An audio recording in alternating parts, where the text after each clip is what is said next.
going on, everybody? How you guys doing? It is Sunday. Yeah, it's Sunday. Woo. Almost forgot what day it was. Happy Father's Day to everybody who is a father. I hope you guys had a good one. I know the one guy in our crew, Mr. FaceTime, it's Happy Father's Day for him, so hopefully he had a good time. So he'll probably tell us about it later. Hype, obviously not a father, so we don't have to wish him anything. He's not a father, and he's also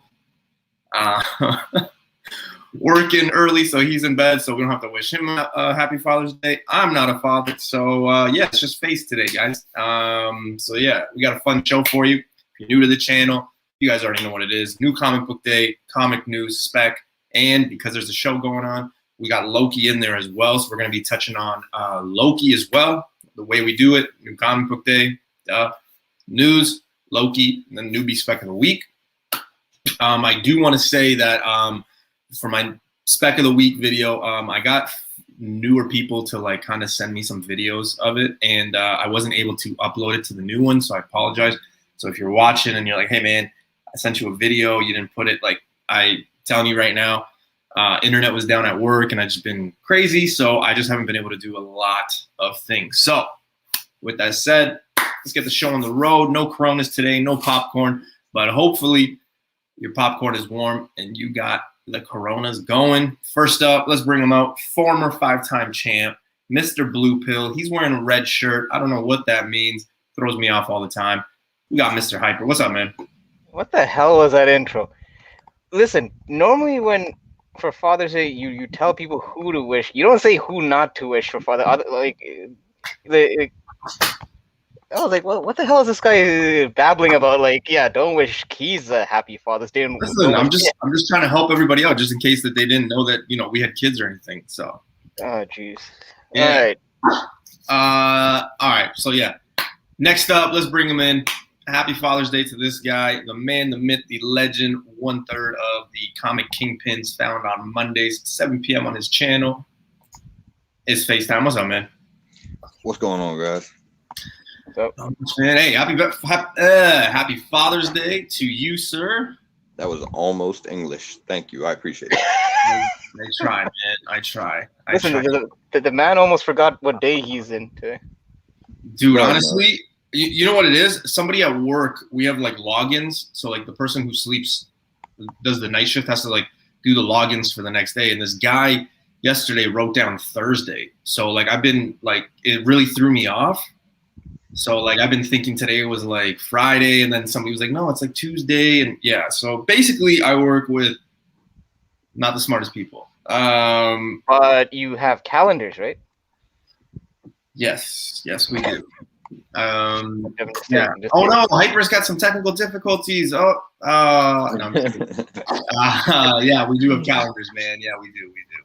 But so it's just been whatever. And here in Ontario, I mean, things have only been open for a week, so still a lot of I haven't gone out yet, just because it's busy everywhere. It's packed, lines everywhere. I mean, if you wanted to go to Winners or Marshalls, you were waiting 2 hours to get in there. So it's just been a little crazy. So Newbie's just been staying at home and waiting for things to cool down. So so let's get the show started. Before we get started, Hype. What's up? We're gonna talk about a few friends here. Whoa, I don't get it. What was so funny about that? Roll call first, but I was just, let's do this first. Okay, all right. B Comics first up. 3 stores, 1 in Niagara, 1 in Hamilton, 1 in Barrie. Yeah. He's throwing me off this in the first 5 minutes. Right? This is off the rails already. 3 stores, 1 in Niagara, 1 in Barrie, 1 in Niagara. You guys know the ones I rep, but make sure you guys go check them out on Instagram and Facebook. You mean Hamilton? Yeah, Hamilton and Niagara. You said 1 in Barrie, 1 in Niagara, and then 1 in Niagara. Oh, 1 in Hamilton. Fun. Yeah. Jeez. Next up, if you guys are following him on Instagram, he had a tough time today. He has a store in the flea market, and it was actually closed, so that was a big bummer. I know a few people were going there. I was trying to make it there at the end, but unfortunately I wasn't able to. They closed, but go to the press. Bleecker Street Comics. Mr. J's in the house. He's doing some great work. $10 a press, $5 a clean. Make sure you guys go check out Bleecker Street Comics. Use code word Newbie Comics #1. Get 10% off. Good dude giving you guys that 10% off. Next up, if you need a logo, intro, whatever the case may be, graphic design, he's got you covered. Go ask Derek. Right there's the email you need to send him. Tell him Newbie sent you. And finally, Mutant Beaver Comics here in Canada. They ship to the US. So if you're thinking, you know what, I want to buy some stuff there, I got this 10% off using code word Newbie10. They do ship to the States, so never fear. Boom. All right. Well, before we get started now, Hype, let's do a road call and let's get the show started, man. All right. Miguel Grassa, what's up, man? Comic Dude, what is up from Ottawa? Wesley Comics Collection from Future Spec. Tim Sinkovitz, his Newbie's Dynamite go-to. Mister, I guess? Yeah, Mister. What's up? Empire Comics. Hello? Could be Master. Okay, Master or Mister. Yeah, that's true.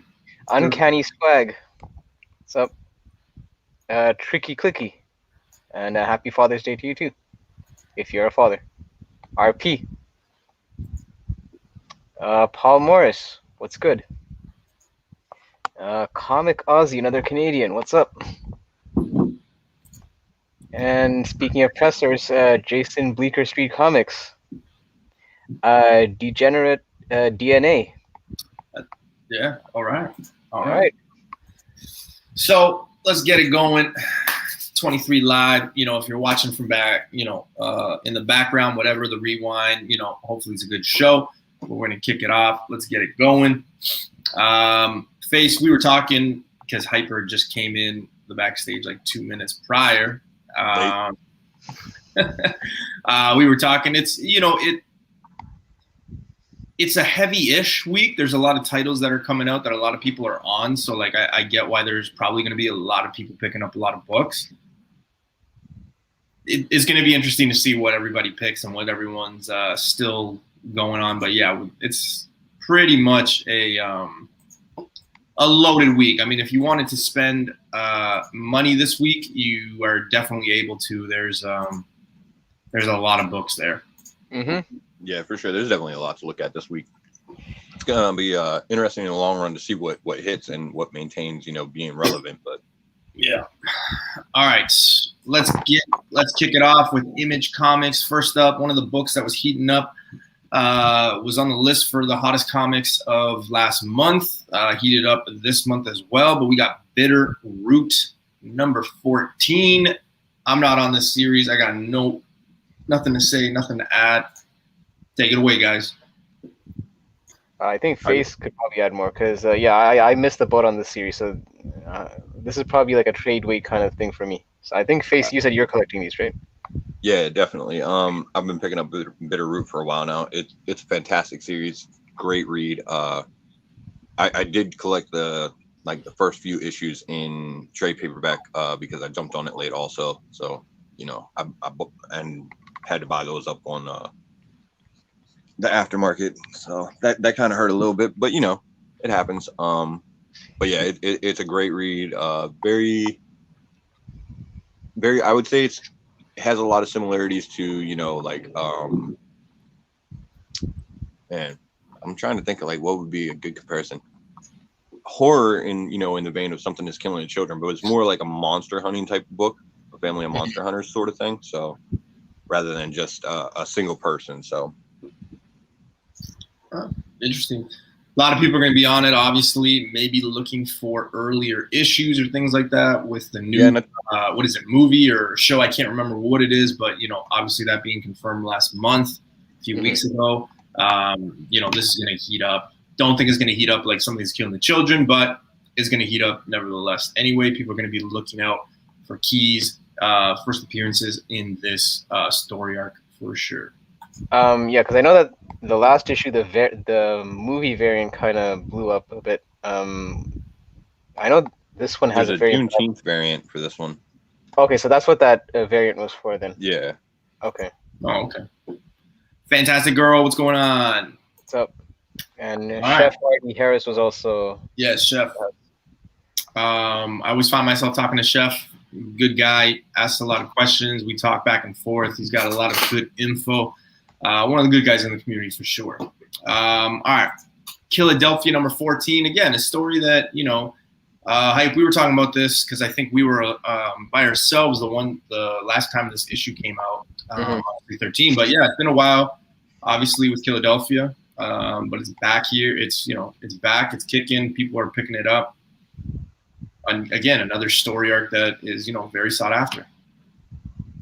And another one that I missed out on. I think mainly because I probably just got into horror very late in the game, so a lot of these titles I kind of just passed on initially. So yeah, I'm kind of the same boat. I actually, this is another one like Bitterroot. I missed the first couple issues on this, so I had to pick them up in the aftermarket. But again, another great horror series that's out right now. So, I mean, if you like horror, now is your time in comics because there's a lot of good stuff. There's a ton of options. Yeah, I find myself actually now enjoying horror comics, and I'm not even a big horror buff. Like I don't really watch horror movies as much, but I find that in comics I actually do enjoy the read.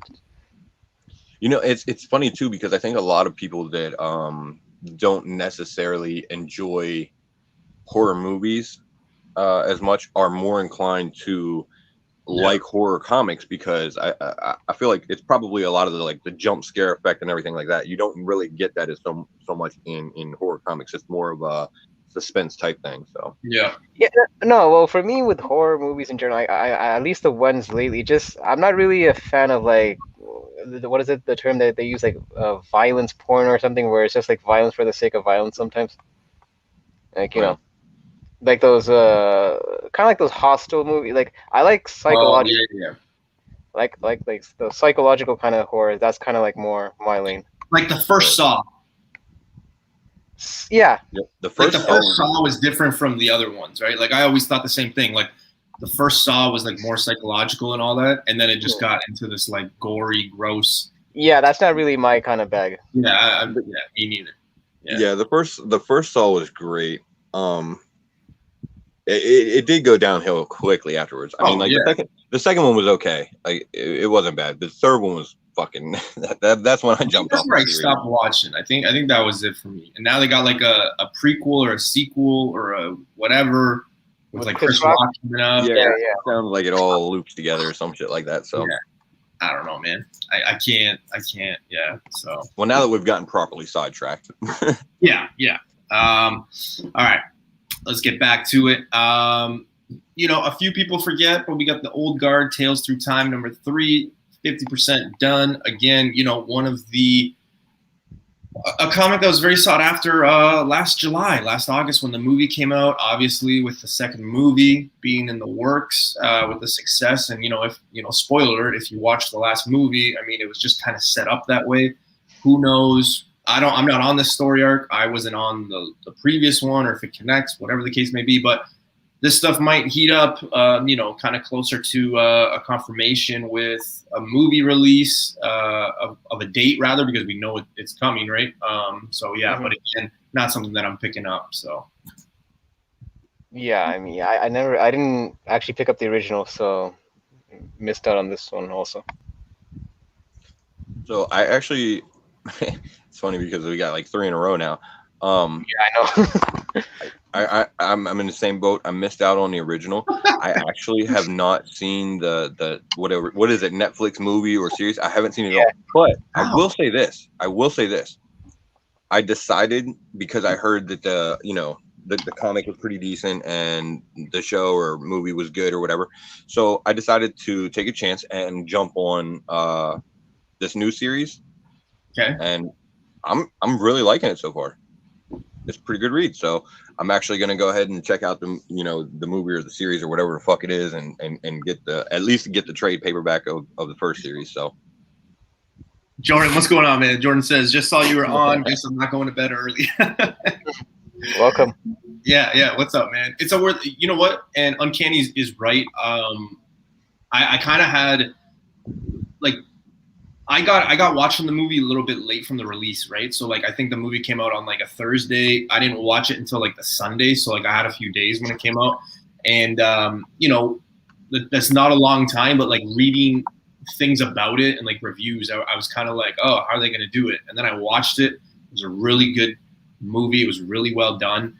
I think those comics from the original, you know, they heated up for like 2 weeks because everybody was talking about it. I think that there's enough room for those to grow to make a little buck. But yeah, I'm just not on this one. So I'm expecting the movie to be like great too, like the second one, because I really enjoyed the first one. I enjoyed the whole concept of it. So right. I mean, you know, the thing is, like, I don't necessarily know that there's a whole lot of spec value in this series because the follow-up miniseries to the, you know, and everything usually don't tend to do as well. But man, if it's a good read and everything like that, yeah, you definitely pick it up. You know, if you enjoyed the series, you should absolutely grab the comic. You know what? Yeah. All right, hype.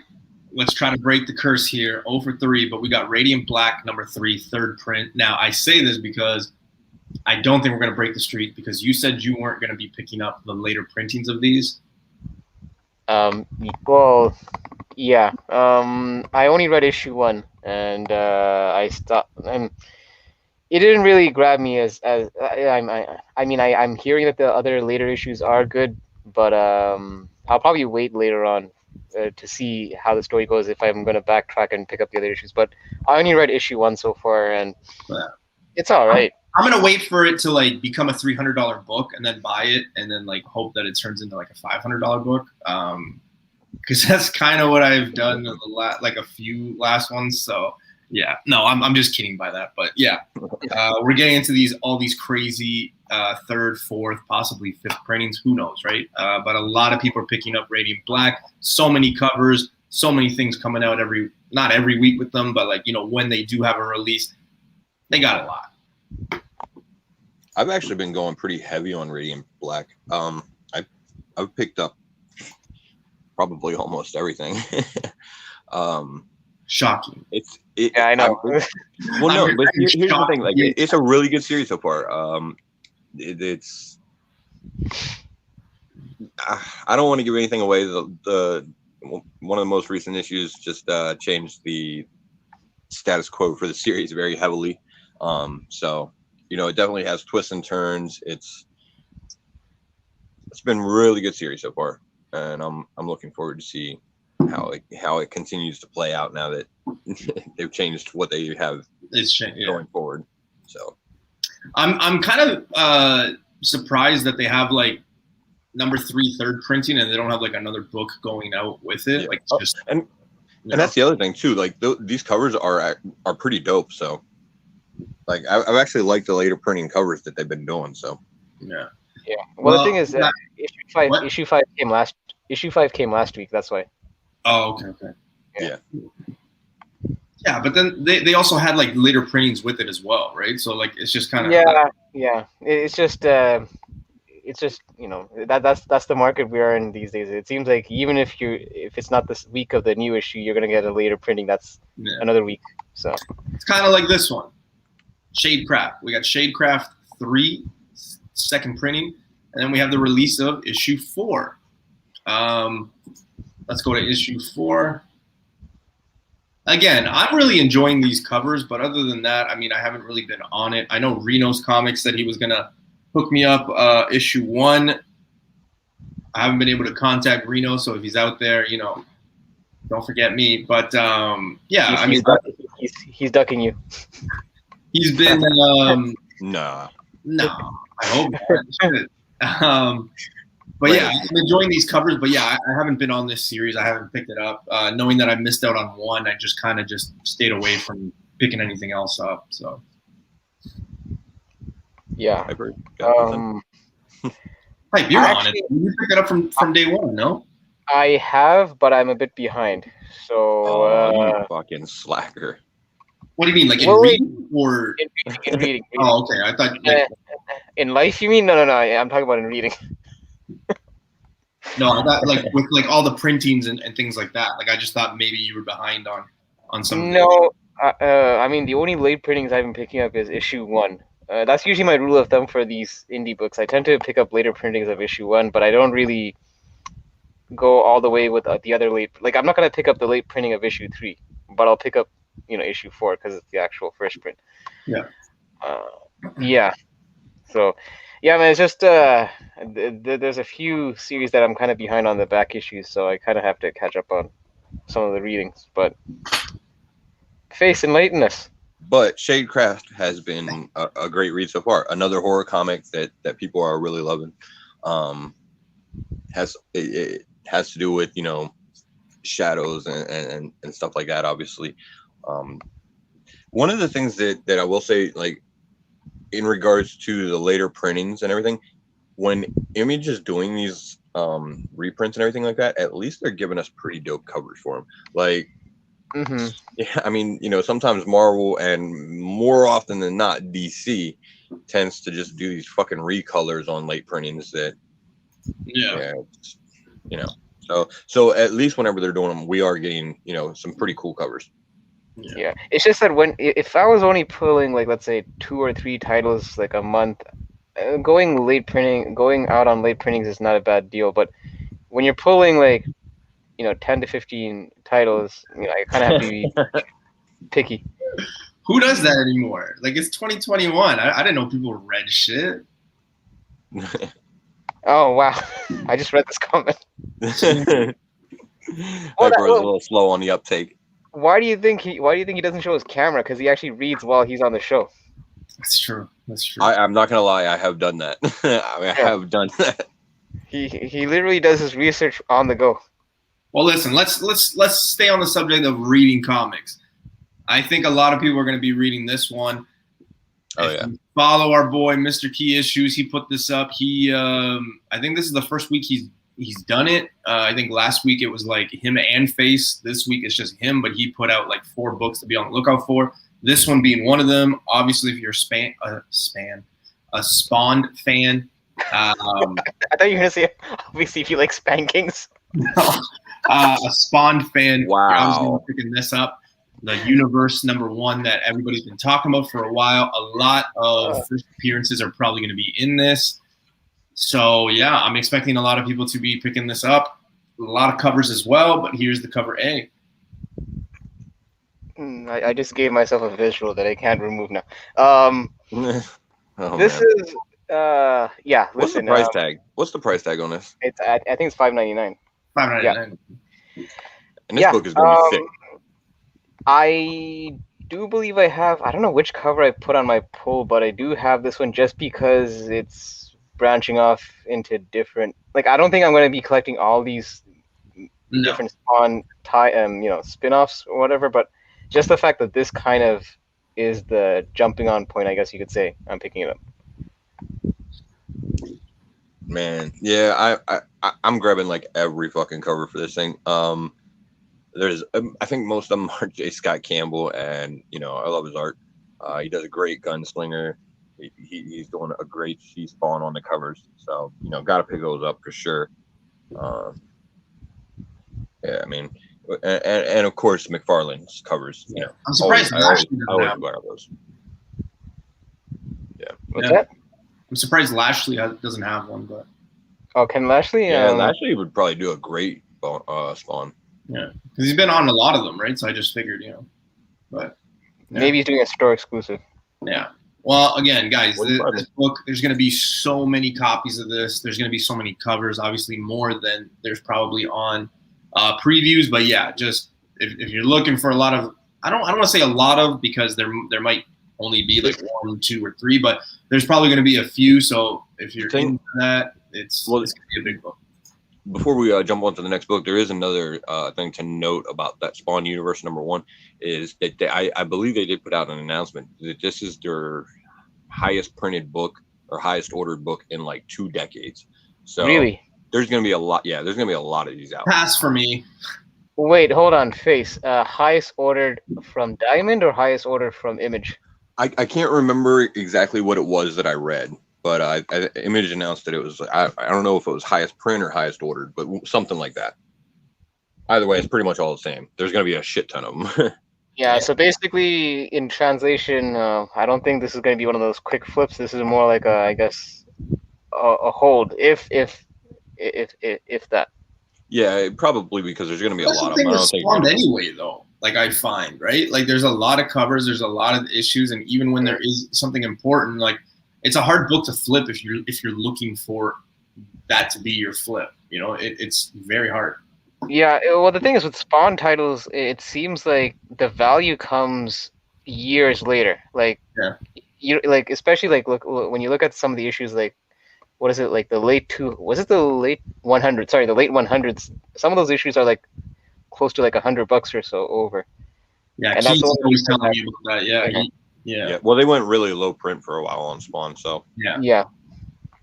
I know Keys goes crazy. Like if we ever find like one in the 100s, like he just goes nuts because like he always tells me like it's low print run, it's this, it's hard to get, and he'll pull up like all these issues in the 100s, and yeah, you're right, they're like 100 plus. It's crazy. So, Hype. Okay, I know you kind of struck out with a few of them, but let's stick to horror. Let's stick to books that I want to say you pick up, but we got Stray Dogs #1. Third printing, so it's a #1. I know you're picking up those later printings for issue 1.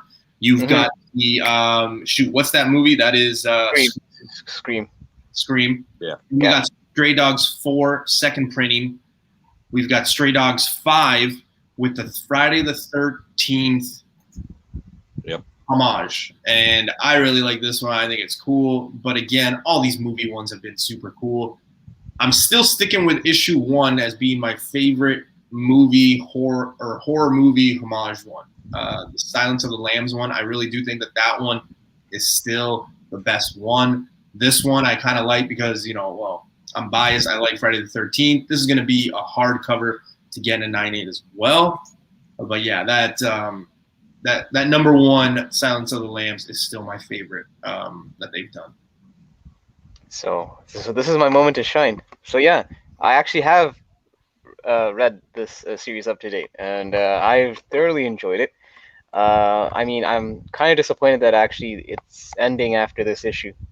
I heard some rumblings that there might be a spin-off or something. I don't know if that's actually true or not. I'm hoping that's the case because I would like to see this story continue on. Because I mean, I can't see how. I mean, I guess they can wrap it up as much as they can in the 5th issue, but I just feel that there's more to be told with the story.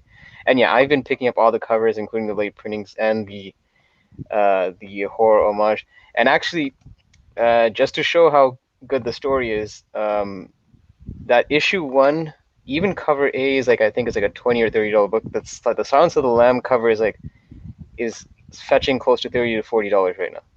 Wow. Listen, every dog has its day. Oh, I see what you did there. I see what you did. That's just horrible. But yeah, no. Bringing up the dad joke, man. Come on. I guess it's appropriate, so at least there's that. But yeah, Stray Dogs, man. People are going nuts for it, and it's definitely fetching great prices in the secondary market. I thank God I'm getting all of these on my order for cover price, because I would not want to try and pick these up in the I don't feel like we've done a book where Face has not said, yeah, I'm getting all these. So for those of you keeping score, I think he's already at like 125. Probably. But look, I mean, these are great covers, man. So, and I love the horror homage covers. So of course I'm picking them up. That's right. Yeah, Comic Ozzy's great. That one is Poltergeist, Blair Witch, man. Yeah. Unfortunately, I didn't grab which one. I haven't checked that one yet. Like what it's going for. I can't remember, but that's like over $100 or so. Because the thing is, I didn't pick those up because I just haven't been picking up store exclusives lately. But yeah, those exclusives, the store exclusives, are also doing pretty well.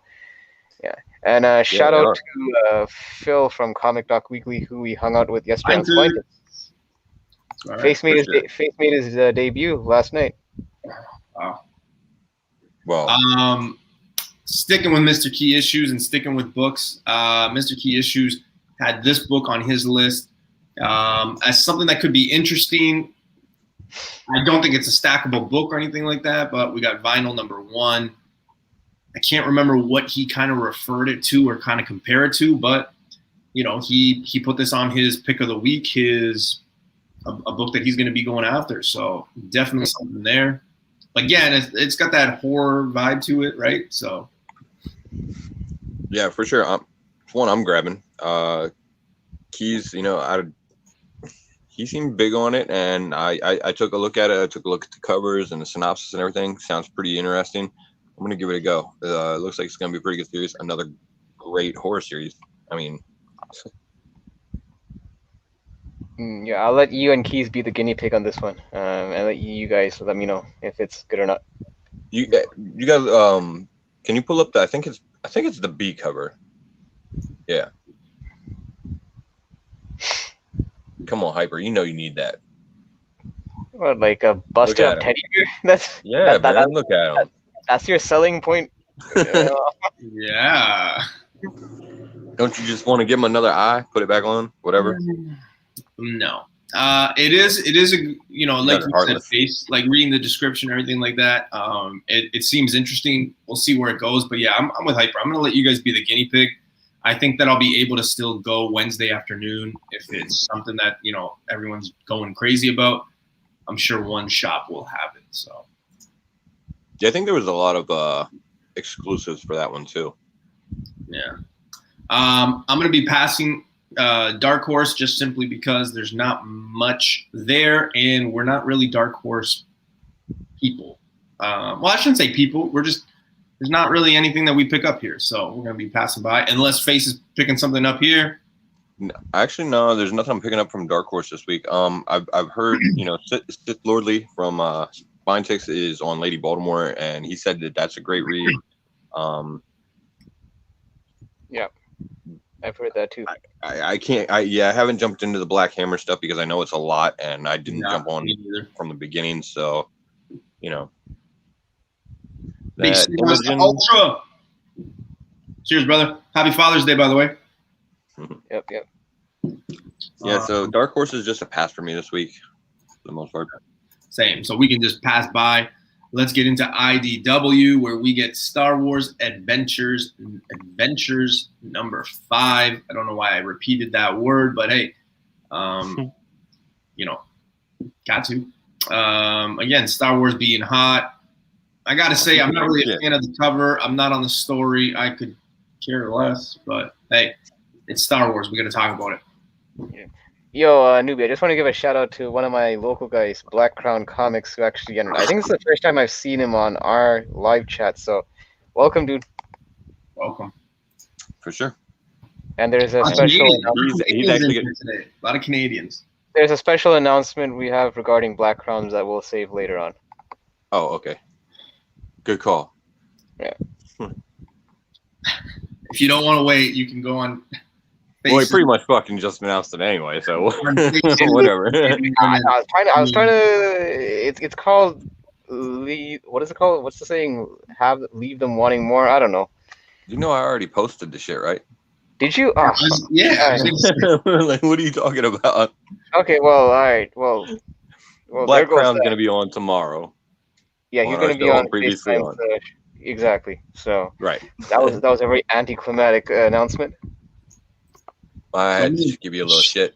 I want to see if I can find that 1 in 10. Yeah, so this is the one black and white that Ultra was just saying about. This is the 1 in 10. Yeah. Same thing. Yeah, I kind of like this one better, but again, not the biggest Star Wars fan on my end. So I mean, there's 0 Chewies on that one. 0 Chewies. I'm still grabbing all of them because what's that? Are we having I love Star Wars. Yeah. All right, Hyper, your time to shine for real this time. No joke. That B cover. Dude, okay, hold on.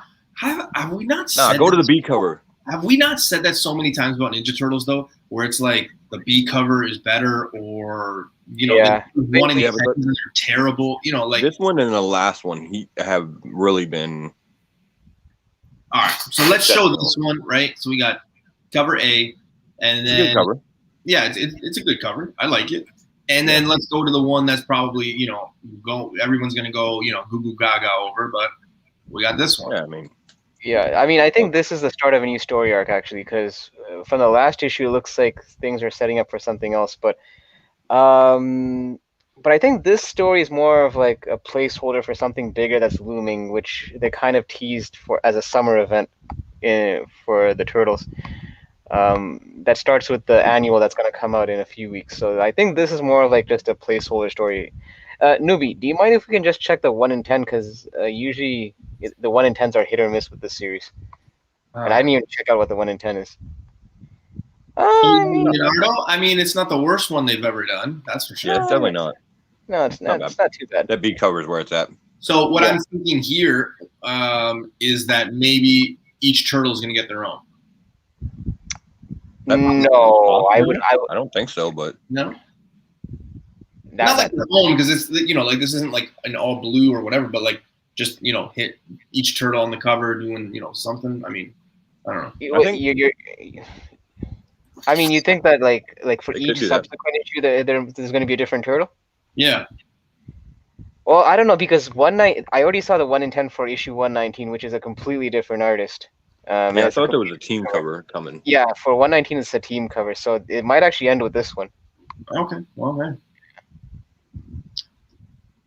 But fuck it though, that B cover, that's the one. The B cover is nice, yeah. All right, we're gonna go and we're gonna skip. I love that. We're gonna skip Marvel real quick, people. We're gonna go down to Boom Studios, and we've got Good Luck #1 short series, sorry, not a short story. But again, issue #1, Boom.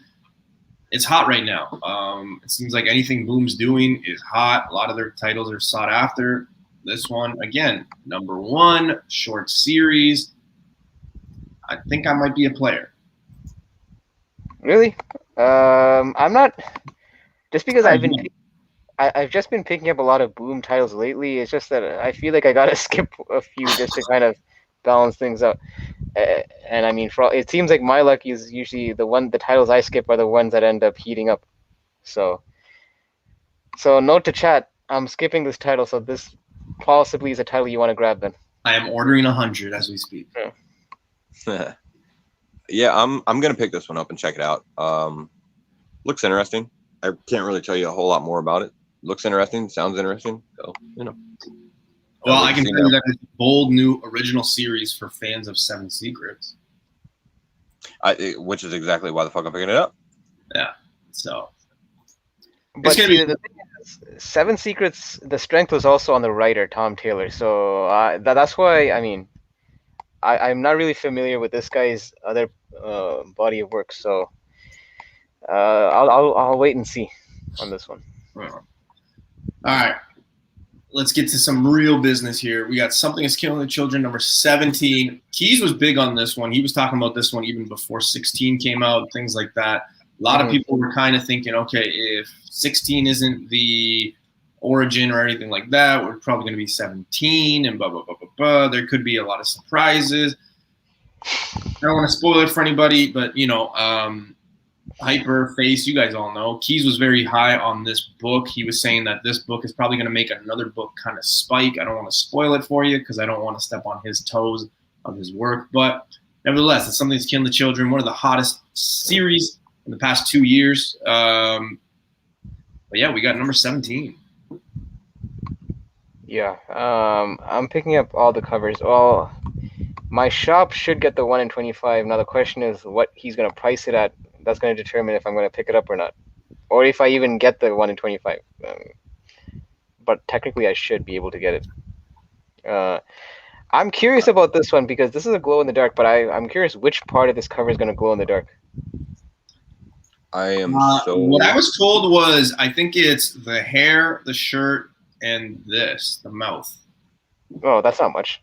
That makes sense. It's usually pretty small, but yeah, I am so glad that they're not doing fucking exclusives on this anymore. Yes, yes. I mean, although I didn't get any of the exclusives, I just thought that definitely hurt the ratios when they did their exclusives on 16. And I mean, there was just so many, and they were all great. And you know, you guys know me. I'm heavy on this series, so I'm grabbing them all. Yeah. All right. Let's get back to I got to do my Dynamite pick of the week. And guys, honestly, this week I want to go cosplay 100%. We were just talking yesterday on Spinetics how no one really buys cosplay covers. Yeah. Why? Say what you will, but yeah, I really like this cosplay. So yeah, they should do like a calendar. They shouldn't, you know what I mean? Like yeah, They you know, I think probably that's do. too much They hyper probably freely, do. you know. So I yeah, don't know. Just go to their website. You can find your calendar, I'm sure. yeah, that's my Dynamite pick of the week. I know, you know, some people are like, it's cosplay, whatever. Hey, That's you know, the thing. I kind of find cosplays like almost like a cheat pick. yeah. Pressure's on, newbie, pick a spec worthy. Hey, it's a cosplay one, so. Is Dynamite ever spec worthy at this point? Yeah, that's true too. Like, is it spec worthy? Red Sonja could be. Who's gonna buy a comic? I mean, really? It's possible. You never know. Probably not, but All right. it could be. The Marvel I'm stuff. not gonna say too much about Spider-Man 69 because a lot of us are not really on the series anymore. Let's be real. But you know, Actually, there is a few people on it, I guess. So, Face, maybe I'll give you the reins here. Take it away, brother. it's funny because I've not been the biggest fan of the direction that Nick Spencer has been going with the series. But lately, like getting into, you know, the stuff and getting into this Chameleon conspiracy, I feel like if Kindred would be wrapped up, if that would be something that's done, this would be probably better. I feel like this is more in the vein of, you know, typical Spider-Man that seems like it's going more, I don't know, just more headed into like the right direction, going into like the Sinister War stuff. Like that shit sounds pretty cool. So yeah. I'm staying on it. I'm reading it, and now like it's getting good, and he's leaving the series. It's fucking crazy. You know what? When you gave me that piece of news, I was like, oh, thank you. I mean, because we know that Kindred's coming back.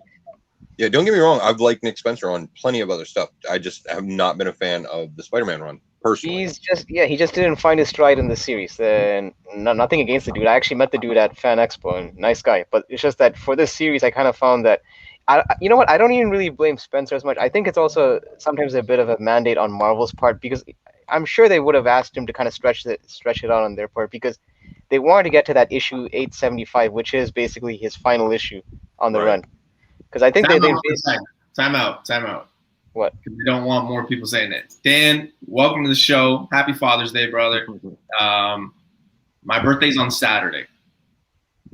Just so people aren't like, you know, they don't wish me or whatever. Yeah, it's on Saturday, the 26th. The day that you're on Spine Six, by the way. Yeah, you could have fooled us because you keep reminding us every 5 minutes.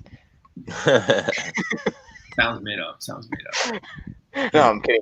No, but look, I feel like Marvel's just trying to. I think they're just trying to make a hard push to get to issue 1000 of the series. That's why you're seeing this series. Is it still bi-weekly, Face? I believe so. Yeah. So I feel like because like I felt like issue 800 was like what, a few years ago. Now we're already at 875. Yeah. Right. Oh, I remember that. I remember store for 800. Like 850, I feel like was just a couple months ago. Yeah. All right, let's talk Gamma Flight #1. Bro, the incentive on this is fucking fantastic. Oh yeah, you showed me the incentive. Yeah. Are you just picking this up? Like I don't know. First appearances. I am. I mean, it's noteworthy first appearances. Let me put it that way. It's possible. It's definitely possible. I don't know. It's Al Ewing. It seems like it's going to be essentially a continuation of Immortal Hulk, just maybe with less Hulk being involved. But yeah, you know, Al Ewing's been killing it over there in Immortal Hulk, so I'm going to grab this. It's a mini series. You know, it's only 5 issues. And like I said, the incentive is fucking fantastic. So that's not. Yeah, I mean, I think it's the 1 in 25. I think that the one that you showed is probably the one. No, I think that's a regular. Yeah, I mean, I think it's 125. Yeah. you would think I would pull this issue because I'm pulling Immortal Hulk, but I'm just with these little mini series that Marvel puts out. I tend to only grab the ones that have characters that I really like, and I'm not really big on most of these offshoot characters from Alpha Flight. So. There it is. Yeah, that's the one. That's ugly. You No, but it's sound an fucking homage. crazy. Do you know what that is, bro? That's Where the Wild Things Are homage. Yeah. Yeah, sorry. Let me rewind. That's ugly. Oh man, Yeah. you're killing me.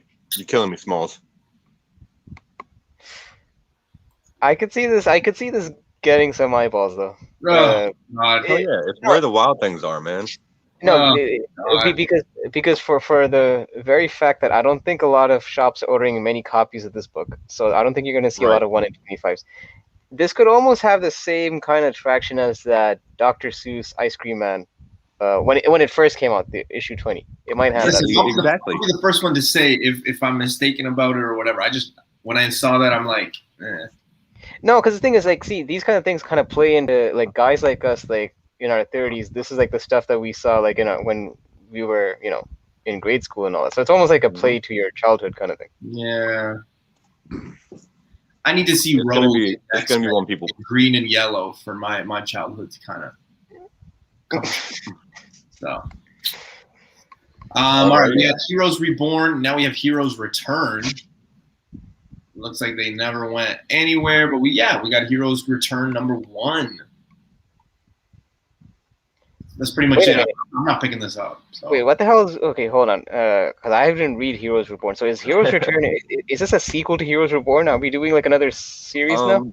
No, this is essentially. I think if I'm understanding it right, this is basically a one shot that's going to wrap up the Heroes Reborn event that Jason Aaron's been doing, which, by the way, has been really good actually.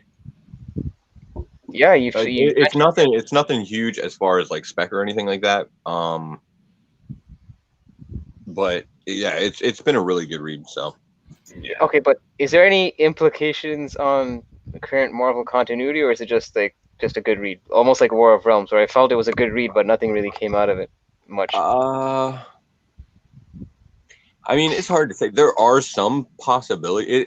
It just depends on how he wraps it up. They could do nothing at all. I mean, there could be no consequences, or they could do some stuff that do leave some consequences. You know what I mean? It's just it's hard to say what way they'll go with it. But they have the opportunity to do both. How many covers we got? We got 1, 2, 3, 4. Interesting. This one might be a little bit interesting and maybe have some money value to it later on. But we got Marvel's Voices Pride #1. I kind of like this cover. I'm not gonna lie to you. And let's be polite about it. Let's not be goofy, immature men. Not because of the fact that 2 women are just kissing themselves. It's a good cover. I think it hits the spot with like the whole Pride stuff that's going on. So yeah, I really think that this could be something, spec value or anything like that. But yeah. Who's the characters in the cover? I got no idea. I'm gonna be honest, I can't even make out who the fuck that is. America Chavez, maybe. That's what I was gonna say. I was gonna say, is it America Chavez? And that does not look like. Yeah, and maybe Armor.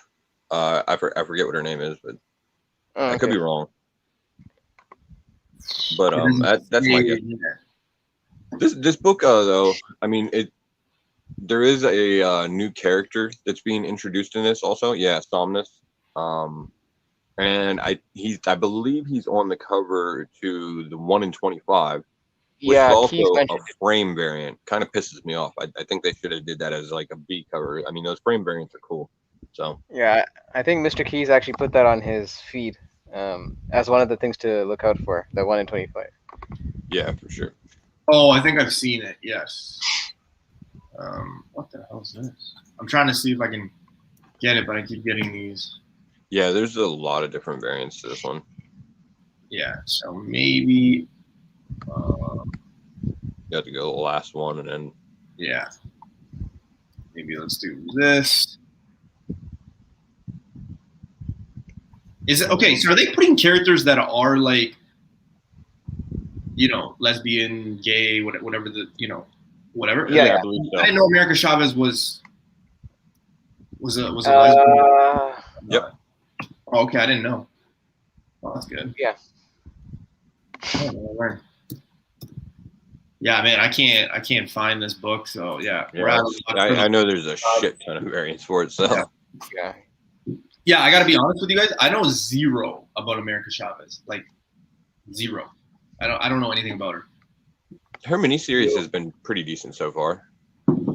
Okay, Chef was on the same train as me, yeah, because he didn't know he was gonna ask too. So wait, what was he gonna ask? About like America Chavez, being a lesbian or what? Oh yeah, I mean, I'm not sure.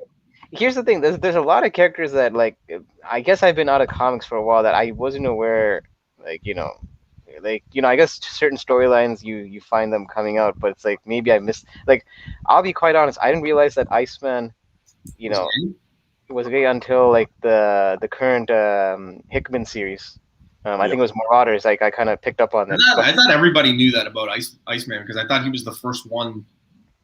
No, he wasn't. He was definitely not the first, but no. North Star was way before him. Yeah, North Star. I remember because they made a big deal about it even in the media. But and I think DC was probably, I don't know, was it Alan Scott maybe? Yeah, the Green Lantern. Yeah, I think But the thing is, it's obviously been more prevalent over the last few years, and I tend to enjoy it more when it's just I don't know. I guess like it's an offhand thing. Like they don't make an issue out of it. Like it's not exactly really because I don't care. Like, it's just like Hulkland and Wiccan are together, great, and they're explore their relationship in the comics. That's fine. I get it. I read it. I like it. I just don't need it to be the central theme of everything. I just don't care.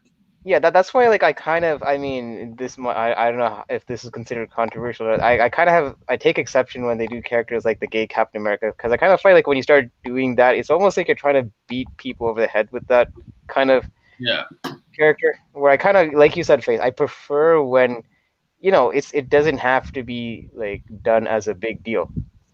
Well, that's what I do. That's what I say about like minority characters. Like when we talk about the Asian market and we talk about the Latino, like I don't know. I'm an immigrant myself.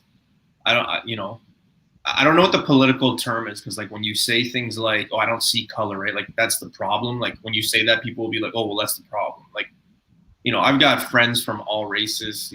Like I just don't see a big issue with it. And sometimes when you try to beat, like Hyper, you said, like beat somebody over the head with it, like, hey, like it's sometimes like worse, right? Because I think people just want to be treated with respect and equal, right? Like person to your left and your right should be treated the same way as you, and that's pretty much it. I don't know. That's how I was raised. Seems easy, right? I mean, 100%. But that's why like the new Warriors series was dead on arrival for Marvel because that got crapped on way even before the launch that they ended up canceling it. Yeah, well, that was just, beating people over the fucking head with it. Yeah. I don't know. I don't see it like that. So, hey, but it is what it is. It's the world we live in. So, all right, let's kick it off. We're going to go Star Wars Darth Vader number 13. Again, yeah, I got it right. I didn't say death. Again, we got these, cartoony covers, but it is what it is. I think that's the Pride variant. Star Wars stuff up, so. But Newbie, I think is that the Pride variant? Yeah, that's the. Yeah. Yeah. Okay. Yeah, it's right there in the title. Yeah. And then we got the Empire Strikes Back, or Lucasfilms one.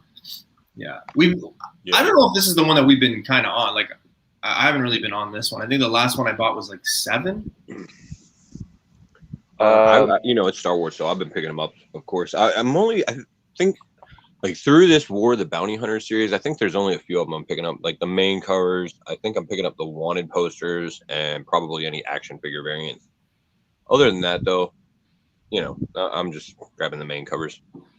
Yeah, I don't know because I'm skipping this whole War of the Bounty Hunter series, but I was reading some site that was like telling people to like grab 2 of each issue or something because they felt like something was happening in the series. I don't know. I mean, It's possible. I'm actually behind on reading that one. I think by 1 or 2 issues that are on my pile next to me. So let's switch gears here. Web of Spider-Man #1, probably one of the hottest books that came out last week, especially if you were able to get that 1 in 25. Obviously, we all know first appearance of Harley, the guy from Iron Man 3. He was also there at the funeral when Tony Stark died at the end of Endgame. Interesting to note that he is back. Also interesting to note that these little spiders have been at Disneyland and that the game? Yeah, the Avengers compound thing that they opened up, which was interesting. Yeah. Which was interesting. But yeah, we got Web of Spider-Man 2, short series, guys. There's only 5 issues. It's going to be interesting to see what happens with these characters, with Harley, where they go with Harley. Again, me personally, I think that he could have a role later on, maybe not as a superhero, but maybe more of just a tech guy that helps out some of these people. But who knows? That issue 1 is still going for $20, which is unreal. This is kind of an interesting scenario because this is a case where the spec is really driving this book, because from the guys that I follow that have read this book, they didn't really have anything much in terms of positive things to actually say when they actually read this book. I missed out on this issue myself, but yeah, it seems like that first appearance is basically what's making this book, hot. But the actual story, at least in the first issue, it doesn't seem to be wowing anyone apparently. So, don't I have this issue for you?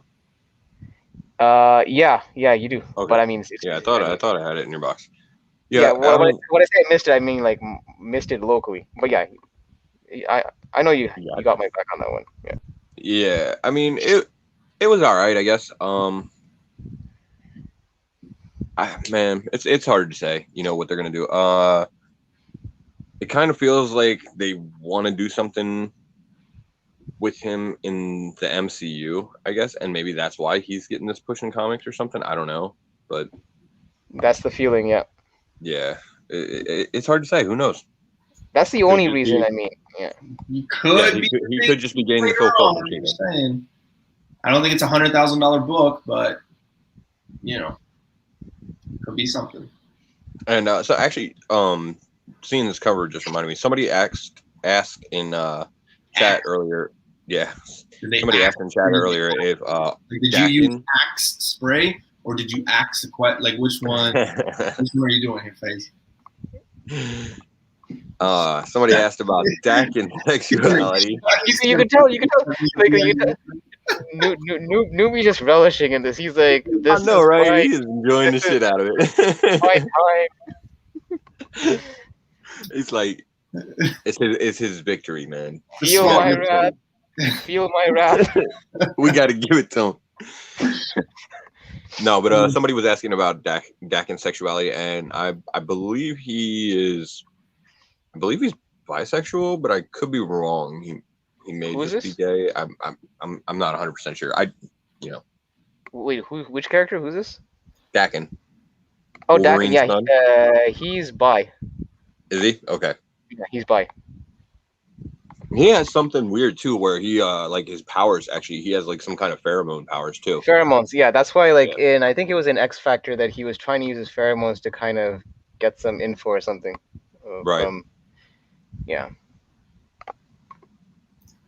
Again, I to me it doesn't matter if they have that or not. So it is what it is. I think it's probably a cool power. So that is interesting. How they could use that in future comics, but I don't really give a shit who he's fucking.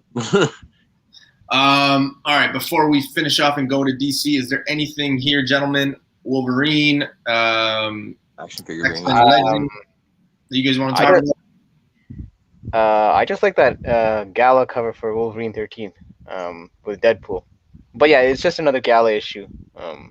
No, not this one. The other one next to it. Yeah, that's the one. Oh, I love okay. the action figure variants for X-Men Legends too. Yeah. Again, you Other guys than that, I don't think, really yeah, pick any of these low, not lower, but just all these X-Men stuff that's going on. It's just yeah. not. I mean, I'm picking them all up to read through the Hellfire Gala, but it's okay. So Marvel saying that Dakin is in a relationship with Aurora. Yeah, I fell off of X Factor. That's one of the titles I ended up dropping from my pull list, so I wasn't even aware of that. So I guess that happened after I dropped it. Yeah. Okay, so just before we go to DC, Chad usually is the jokester in our chat. But I mean, hey, It could maybe be Tony legit left though. a quantum hard drive with Harley, and he will introduce the Tony AI into a suit. It's possible. Possible, yeah. Actually, That actually is legit possible. yeah. So we'll see. I mean, here's the thing. I think there's a reason and a purpose on why they brought this this kid into the comics now. Probably because he's going to be in some capacity in the future. Look at what he does in the comic. He's actually in the school. He's with Riri. I think I forget who else he's with in that school, in that tech school. So yeah, there could be some value. Marvel's not stupid; they know what they're doing. So I think there's a reason. I was able to get 3 copies of that Web of Spider-Man. I only have 1 left, so we'll see. I'm hoping, if it makes me a few bucks, hey, all good. But I'm not expecting the book to be $1,000 book by any means. You're blessed with having those kind of stories where you could wait. Once this book was hot, I didn't even bother calling my shops because I knew what the outcome was. I just knew that there's no point in me calling because those were already gone by the time word got out. So I didn't even bother looking for those. So thankfully, Face was able to put one aside for me. Yeah. I got you. All right. I know I said last thing before we move to DC, but Chef is saying, random question for everyone: is anyone going to watch Black Widow in theaters or Disney Plus? Our theaters here, where I am, don't open until the end of July, like July 24th, supposedly. So we'll see. Yeah, I mean, as much as I want to, it depends on where you are and what your situation is. I want to say no because I don't want to get the Disney Plus premium bullshit or whatever just to watch it a little earlier, but I'm going to. So I'm okay. We gotta see Black Widow. Come on. I think theaters have opened up in my area, but there's some restrictions. If I'm required to wear my mask for the entire 2-hour duration, it's probably going to be a no for me. I thought down here they dropped those restrictions. Like if you're vaccinated and shit like that, you don't have to wear the mask. And I think they actually may have just lowered it now so you don't have to wear the thing at all, regardless. But from what I understand, I think in my area, I think you only have to wear the mask up until you get to your seat, and then once you're in your seat, then you can drop your mask. If that's the case, then I'll probably watch it in theater. Yeah, and from what I'm understanding is you're going to have either 1 seat in between or 2. I can't remember what it is, but I can live with that. Yeah. I mean, look, it's better than nothing because I prefer watching it in theaters than on my TV. The movie comes out July 9th, so for us in Ontario, that's not going to work. We're all going to be watching it Disney Plus, so we'll see. All right, let's kick it off. Let's go to DC right now. So we got Justice League 63. We're probably going to breeze through these ones because usually Face is the one that has more of the information when it comes to DC. So usually I just say the title and let him kind of take it away. Yeah, I mean, Justice League, it's been all right. I'm actually more interested in the Justice League Dark backstory or side story or whatever that they're doing in this also. That's been really good so far. So, yeah, DC's doing some weird shit where a lot of their books, you get like 2 or 3 different stories in them right now. And this is one of them. You get, a main Justice League story by Bendis and those guys. Like I said, it's been all right for me personally. but the main feature for this has been the Justice League Dark backstory, like that the new character Brutus or whatever, and this shit with Naomi. It's I don't know. It just doesn't. It's not. It just doesn't seem as cool to me as the stuff that's going on with Merlin and everything like that. So It just seems kind of I'm buying it for the side story, actually. well, that's exactly my point. It just seems kind of ass backwards, where the side stories become the attraction, which you would think that, like, with the reception for both Justice League and Justice League Dark, people were a lot more into Justice League Dark than Justice League. So it's kind of a weird decision that Justice League Dark ended up being the backup. True. Yeah, I agree. Lasso's watching, so I'm pretty sure he's gonna like the fact that there's 2 Wonder Woman books this week, but we're gonna start off with one of them. So we got Wonder Woman 774. It's a cool cover. I won't lie. Yeah, I fucking love that cover. Yeah, It's awesome, but I'm not gonna pick it up just to buy a Wonder Woman comic book. It's just not gonna happen. Well, I am. Yeah, I mean, and I've been reading Wonder Woman. The current run, again, this is another book for me from DC that's just kind of okay. Another one that there's several stories going on in right now. Some that I enjoy more than the other ones. But that covers fire, man. And actually, I'm not sure. I think the B covers. I think is Middleton doing the B covers right now for this? I think so. The A cover kind of, like, I mean, if you guys are Disney files, it actually reminds me of the opening of Hercules. Yes. Right. Yeah. 100%. Yeah. Check out that. Check out that B cover once, Newbie. I think that's a Middleton. No, maybe not.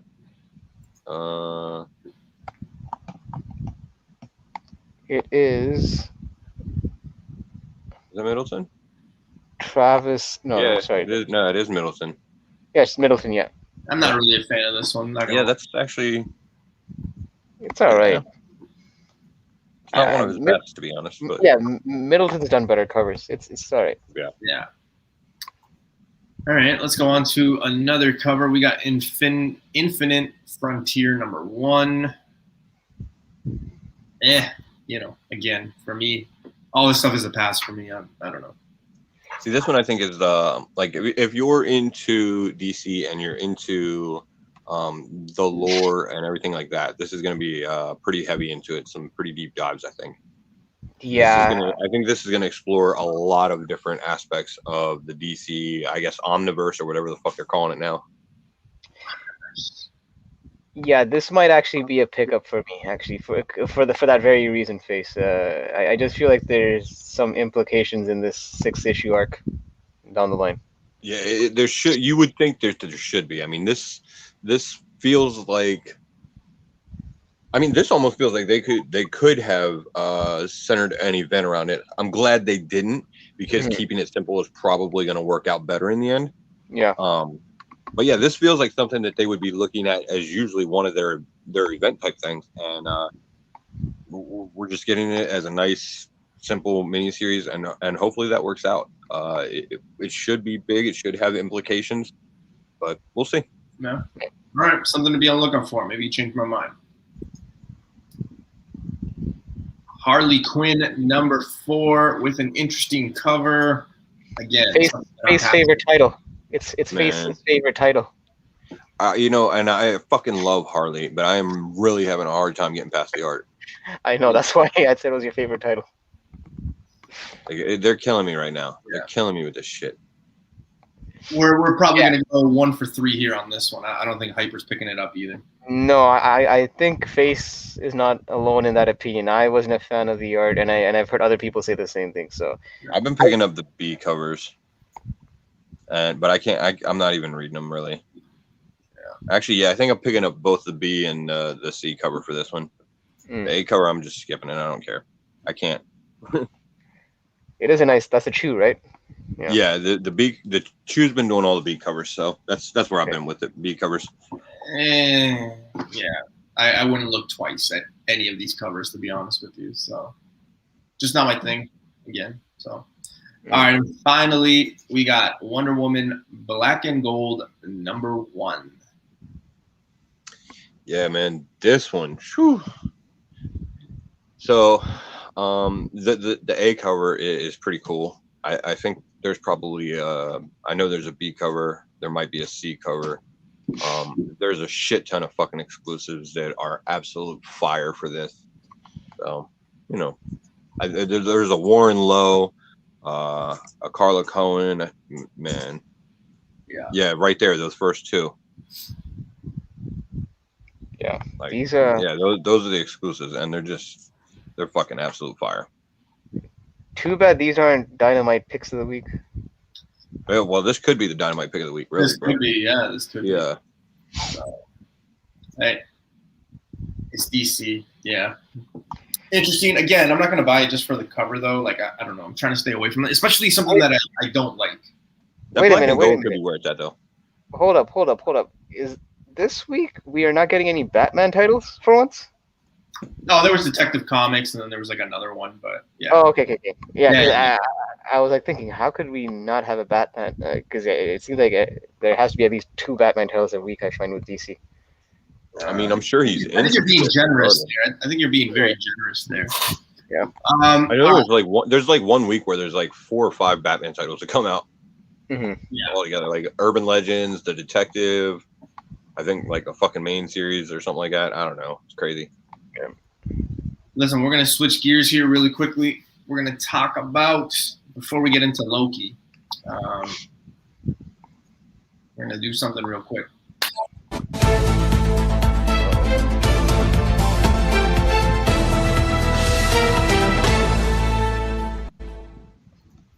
Oh my God, it is news time. All right. We've got a bit of news here. And again, before we get into Loki stuff and then the spec, but here we go. Boom, boom, boom. Every week we get a minimum of 2. Yeah, that's true. Like Batman, the Batman stuff. Yeah, they really do. Yeah. All right, first piece of news. So apparently Sony's Kraven targets another classic Spider-Man villain. We finally, supposedly, and it's funny that I say that because we finally got Kraven. Now apparently we're finally maybe possibly getting Chameleon, which is kind of, I think, overdue. I think, if you watch the Spider-Man TV show in the early 90s, I mean, Chameleon was usually always kicking around. I mean, a lot of those villains were, but like Chameleon was always teaming up with other people or things like that. So, I'm kind of interested to see how they do Chameleon. Probably the same way they kind of did, Mystique and things like that. But it's going to be interesting because now it's almost like Kraven will be the protagonist, like the anti-hero, I guess. So that's going to be interesting. Also, that concerns me. Yeah. So I don't know what way they're going. And especially you guys got to remember, too, they've already come out and said that this kind of connects later down the road. Right, to the Marvel MCU and all that. So who knows where they go, how much of it fits, or if they kill off one of the characters, what that means. But it's going to be interesting. If they go this route, I feel this is almost like the route that Sony might take, like similar to like the Scorpion King, where the Scorpion King was a hero in his own movie, but then he ends up being a villain in the actual Mummy series. So it could be a similar case where Kraven in a solo series, like you said, could be the protagonist, but then when he's actually brought in to kind of play with Spider-Man and the other characters in that Spider-Verse, he'll end up becoming the villain almost. Yeah. Which is I never really like that dynamic. It's almost like you're trying to buy into the fact that you're trying to root for this guy, but knowing that he's going to basically turn. Yeah, exactly. So yeah. I mean, I don't know. It's just, Kraven's not a good guy. So the concern is that obviously they're going to use this to essentially turn him into a good guy in his movie. And I don't have a whole lot of interest in that. I mean, well, it's not like he was going to be cool, Spider-Man or anything like that either, though, right? So, like, you kind of had limited ideas of like what was going to happen with them or what way they were going with them. So I don't know. I think that we're going to get a protagonist, him being the good guy, and then at the end of the movie, depending on if they're going to connect it right away, if they're going to connect it down the road, we could see them kind of doing an end credit, or the movie kind of just shows us where he like turns, right? Yeah, I feel like this is going to be sort of an origin movie for Kraven, and shows how he became, Kraven the Hunter and everything like that. But it's going to have him in a good guy stance, whereas Chameleon is his brother, and he's going to be more of the bad guy that Kraven has to fight against. The problem with that for me is that they can do that and it can be great, but then it makes Kraven a more sympathetic villain going forward into like the Spider-Man movies. And I hate when they do that shit, because now I'm supposed to dislike him because he's fighting Spidey. It's just, it's almost like would you say it's almost like the same thing like they did with the Thomas Hayden Church's Sandman in Spider-Man 3? Yeah, kind of, yeah. I'm with Chef. When I was watching No Way Home or Far From Home or one of the homes, I can't remember. Homeward Bound. Yeah, Homeward Bound, whatever the case may be, right? I thought the same thing. I remember being in the theater and going to Keys, being like, Dimitri? And I looked at him being like, dude, that's Chameleon. That's Chameleon. And that never really like did anything for the book, in the sense that, well, I mean, his first appearance is Spider-Man 1. So that's a pretty pricey book to begin with. But yeah, it was just interesting because I always thought that was Chameleon throughout that movie. So I think it was, but it was enough of like one of those one-offs that they can sort of just kind of retcon it into being the same character or whatever, however they'll do it. Yeah. Yeah, so with this movie, I mean, ASM 1 will probably just blow up. So, yeah, that was. I get it, because the first appearance. Okay, it kind of went over my head when you said that for a second. But yeah, it's gonna be interesting. That's just kind of the way I think that movie. I was gonna say show. I think that's how the movie's gonna go. I think we're just gonna get him as, the good guy, or kind of like how Faye said, just the origin story, and then he's probably just gonna turn somehow or something. Yeah. I don't know. We'll see. Big shout outs to Pressable Defects in the house. What's going on, guys? If you guys don't know Pressable Defects, you got no excuses. Now you know. And check out their video. They just did one with Swaggle House, 4 spec books, one on Swaggle's channel, one on Pressable Defects. So make sure you guys go check them out. Good stuff going on over there. All right, shifting gears. We've got Thor 4 merch reveals Jane Foster's God of Thunder. So yeah, so now there's been some, I think it's like T-shirts, toys, things like that. So now we're kind of getting an idea of what she's gonna look like. Spoiler alert: she looks just like we expected. Like, I think there is zero surprise in this. I'm not sure what this does, to be honest with you. I think that this one is probably going to suffer from not spiking again, because it already has spiked. But I don't think it's going to spike again until like the movie, to be honest with you. So that's the What If number 10. Probably one of the only what ifs outside of number 1, of course, to pick up. But in a sense, that one's kind of down in price because not a lot of people are talking about it. And I know a lot of people have been selling it in the last couple, months. Because, out of sight, out of mind, things like that. But I do think that it'll pick up, obviously, during the movie. And if she is to carry that mantle, and if she is going to be here for long, that book's going to hold some value. This might be a good time to buy that book. Well, she's not carrying that mantle. Just, I mean, she'll, they'll go through the movie and everything like that. And she may carry it, I think, into like the next movie or something like that. But then eventually I think they would change her into Valkyrie, what she goes into in the comics, and return Thor to, his status. You would think. But is Hemsworth? I don't know if you guys already brought this up in the past, but has Hemsworth signed a longer term deal with Marvel? Do you think that they're not going to sign him?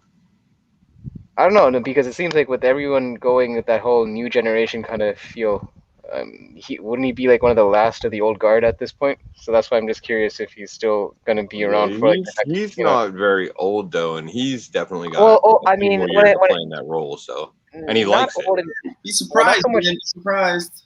not so much old in terms of age. I meant in terms of like the status of where he was placed in the MCU, like in the timelines, like because he's kind of right there with Evans and Downey Jr.'s Iron Man, right? So the original three. I think all three of them are going to have, with the AI suit, with Captain America possibly coming back in some form. I do think that, all three aren't just going to disappear like we thought. I think that there's going to be a plan, especially transitioning these new characters. I think you kind of have to have those original OGs there to help them out.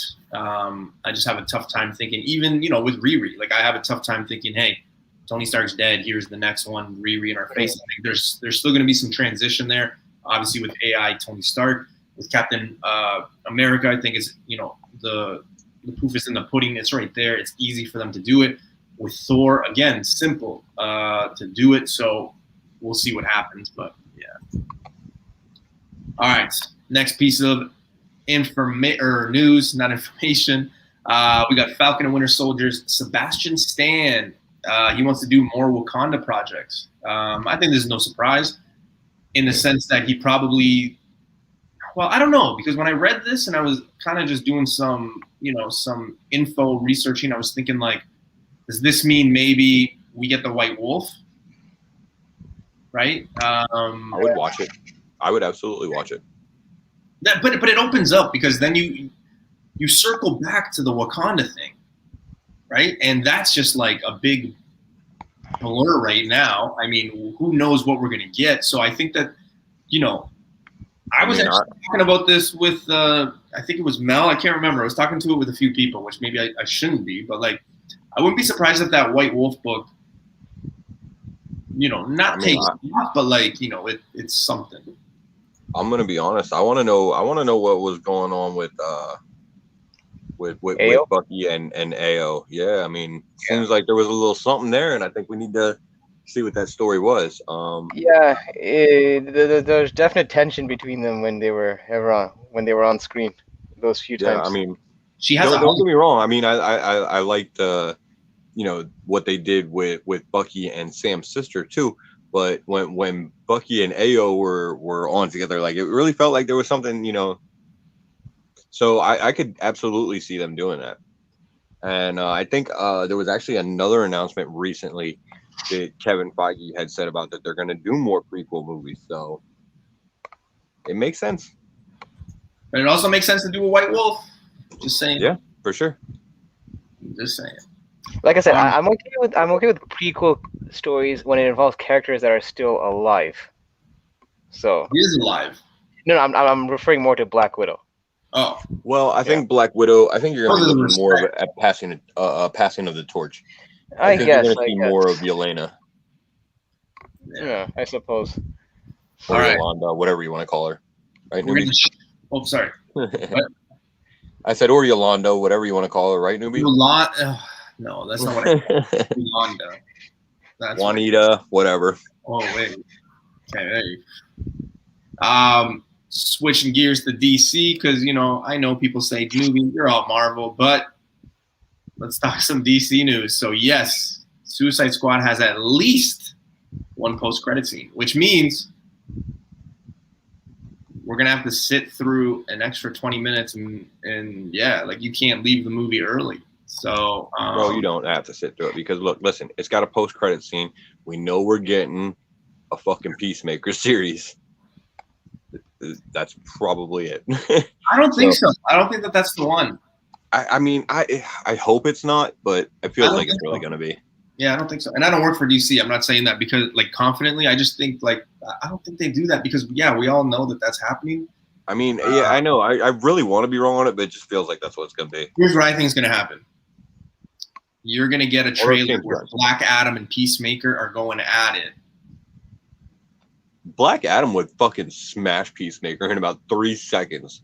I thought somebody without any qualms. So I thought somebody was gonna just laugh about the fact that it's The Rock and John Cena. Like, Oh yeah, that actually, yeah. I mean, Yeah, they he would did, lay a smackdown on his ass. yeah, they, that's the only reason I said it. they did have 2 WrestleMania main events together, so yeah, that's Yeah. funny. Wow. Right. Okay. I wouldn't mean, say I don't know. This fight might be better. This fight might be better. Yeah. If you have to talk about the joke and explain it, it's usually not that funny. So No. Listen. It was it just dawned on me that it was a Rock and Cena. Nobody remembers that either one of these motherfuckers were wrestlers. yeah, yeah.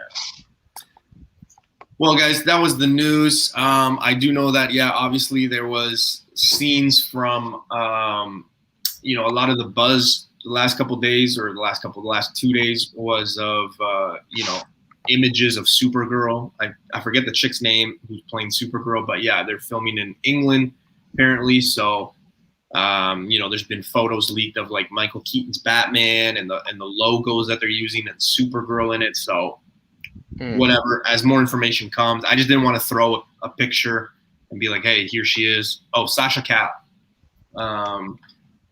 Yeah. A side note on that.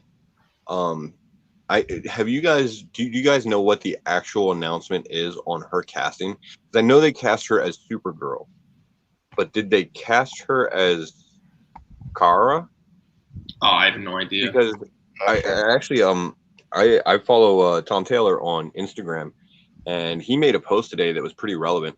The Superwoman that him and I forget who else it was, but they created a version of Superwoman that Sasha Calle looks very much like. Oh, so you're saying it could be a new Superwoman? Yeah, she's like I think she's like an alternate timeline Supergirl or Superwoman. So okay, that's interesting. I believe her name was Lana. Yeah, let's copy what Marvel's doing. Let's bring them multi. Yeah, no, definitely. Yeah, so it's a possibility. Yeah. All right. Let's talk about what everybody wants to talk about. Everybody's been dying to talk about this. Let's get it going. Let's talk Loki episode 2. Oh, did they start that show? Yeah. I got to be honest with you. It's 6 episodes, right? That's what we're getting. But each episode, I say each, like it's been around for fucking ever. But the first 2 episodes have been amazing, unreal. Somebody had asked me, they go, Newbie, but I thought you thought WandaVision, the first episode or the first 2 episodes were boring. I said, yeah, they were super boring. And I know Face was like, the build up. Yeah. A lot of people were saying, well, Newbie, I'm surprised that you don't think that Loki 1 was boring. No, I think that was a little different because of the fact they went through everything. I was expecting full on action in the second one. You didn't get full on action, but you got more, moments of some action, I guess. It wasn't as not boring to say, but like, you got more questions answered and things like that. I think what really threw everybody off was everybody was saying Lady Loki was showing up. If you pause, and shout outs to TiVo, he posted on his Instagram, so you guys can go check over there at Lords of the Long Box. But he actually has a screenshot of like the character who plays her, when they do the credits, and what the character was playing, and it was Sylvie. So it's not Lady Loki like everybody thought. It is Enchanted. Oh man, I'm gonna butcher this. Enchantress. Yeah, there we go. Yeah.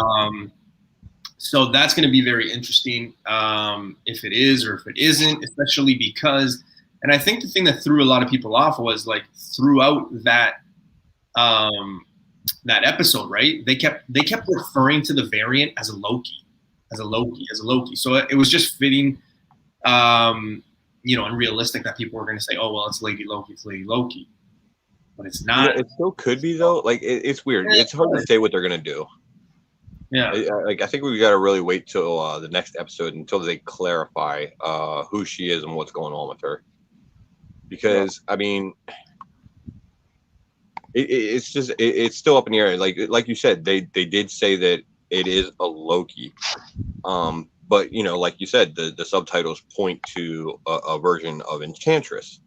So it's the MCU, and the thing is, you got to remember that they can have and will change things up as they need to. Yeah. So yeah, this may be Sylvie or whatever, but it's still a version of Lady Loki somehow. It's you just got to wait and see how they pan it out in the next episode, basically. Well, listen, And that's the bitch about it.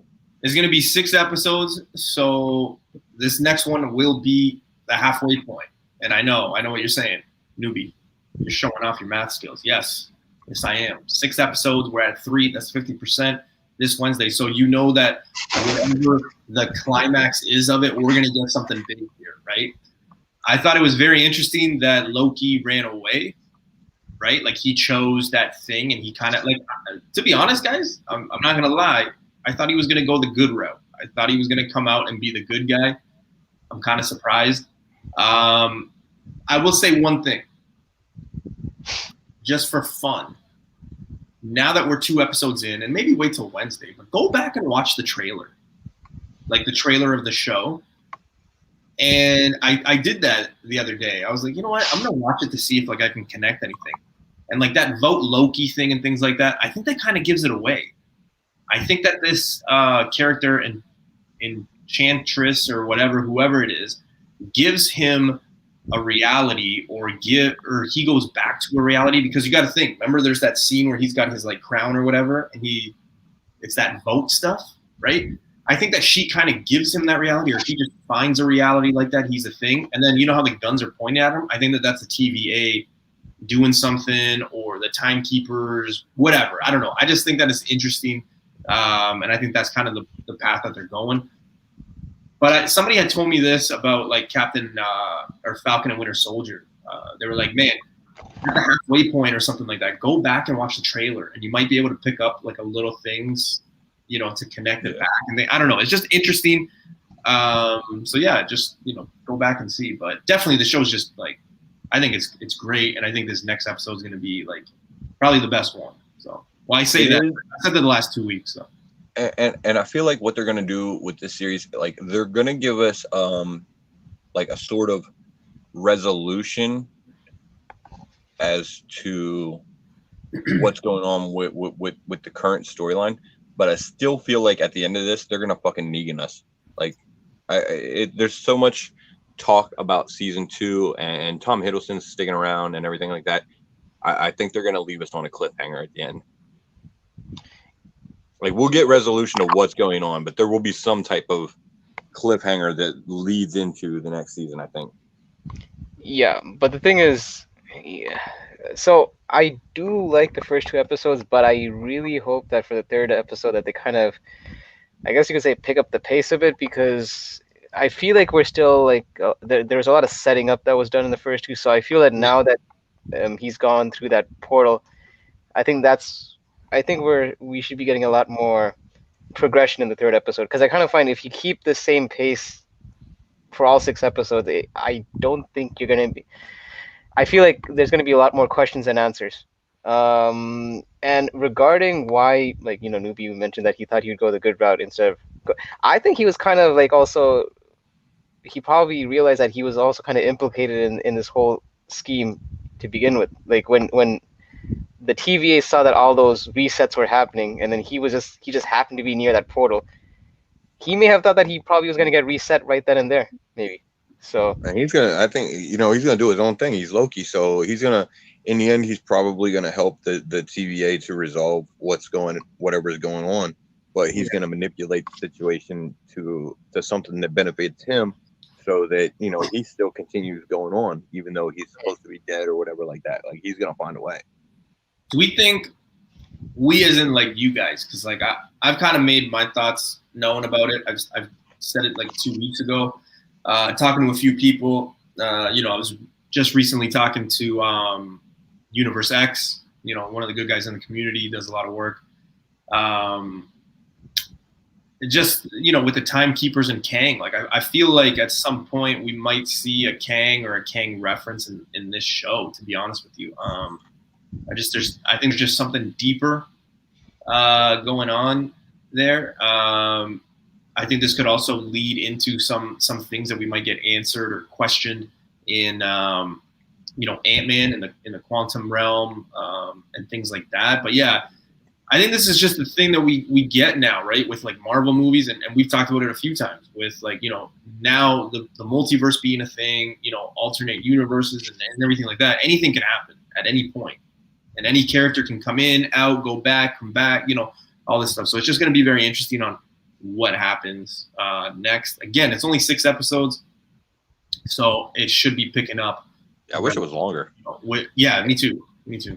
It's just that like the thing that we've learned from these first 2 shows, like WandaVision and Falcon and Winter Soldier, like both of those series, people are speculating on certain characters showing up, like major characters, and that was never the case. It's usually the characters that end up showing up in those 2 series were basically characters that were very much tied into the series to begin with, and they were just very, I'm not going to say minor characters, but more predictable characters.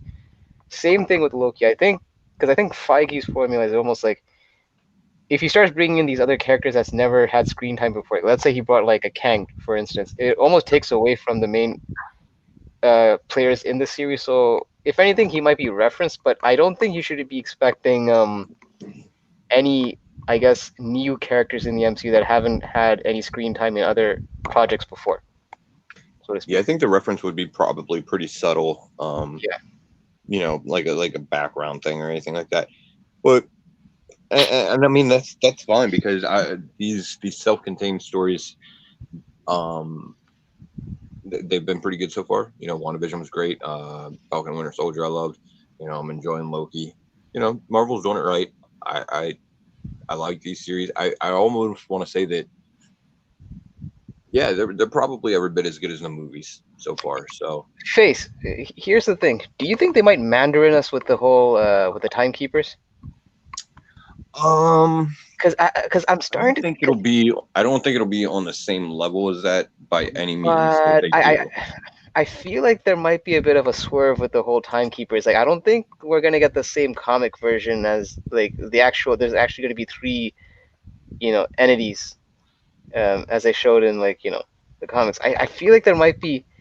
It's almost like I think we're gonna get a swerve in regarding that entity in this whole with the TV. I feel like it might be something where almost like the truth will get unraveled, and it's almost like the TV. I feel like is just gonna be one of those like foundations that's gonna get shaken down by the end of the series, or at least the second season. Yeah, I mean that makes some sense. It seems like Ravonna Renslayer or whatever will play a big part in that probably.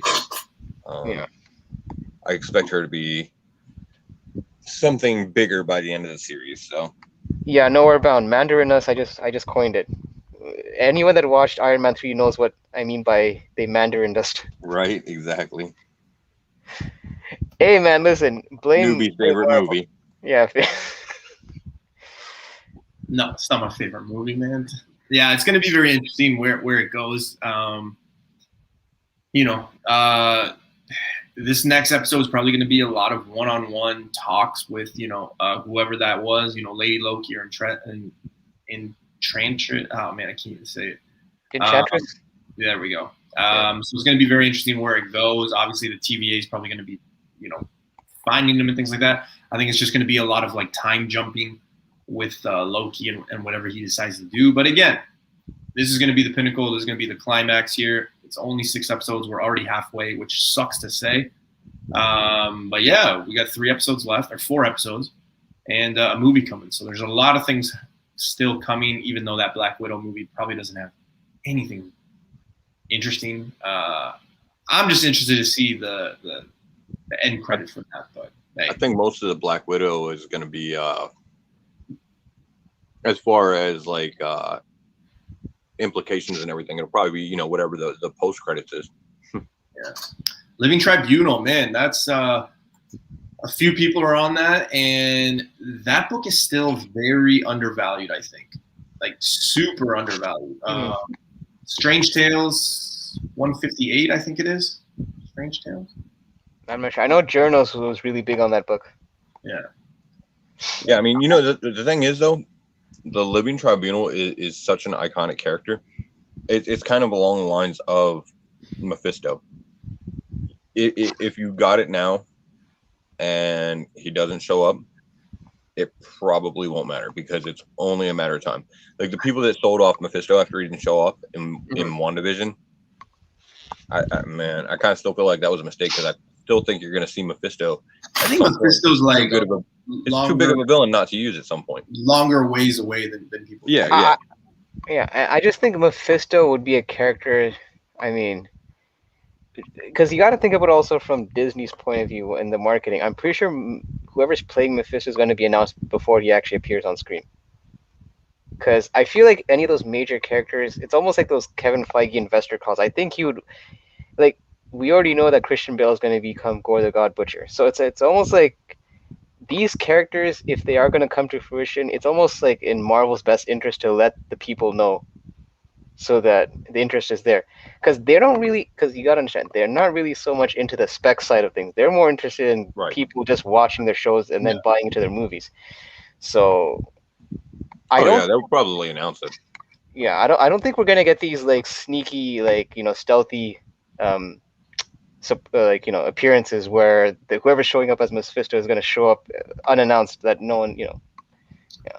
Strange tales, that's what it is. And okay, so here's the thing: there could be an argument with this because I know Steve is saying 157. I was always under the impression that it was 158. I think 157 is more of a cameo than anything. 158, you get him on the cover and things like that. It's the more appealing cover, I think, because, again, you have him on the cover and things like that. If you guys don't know the cover I'm talking about, he's got, like, whatever he does for the sake of it. I'm going to say, like, you know, yellow or golden rings, I think it is, around Nick Fury. But, I just think – I think it's that. I think right now is a good time to buy Mephisto with it going down in price and people selling it off. Sure. I just think Mephisto is like a few years away. And when people hear that, hear you say a few years away, they freak out. But like realistically, let's be real. A movie, if there's a sequel to a movie, so like for example, let's say Thor 4 is supposed to come out next year. If there was a Thor 5, it wouldn't come out the next year. It would come out 2 years later. That's how Marvel has done things.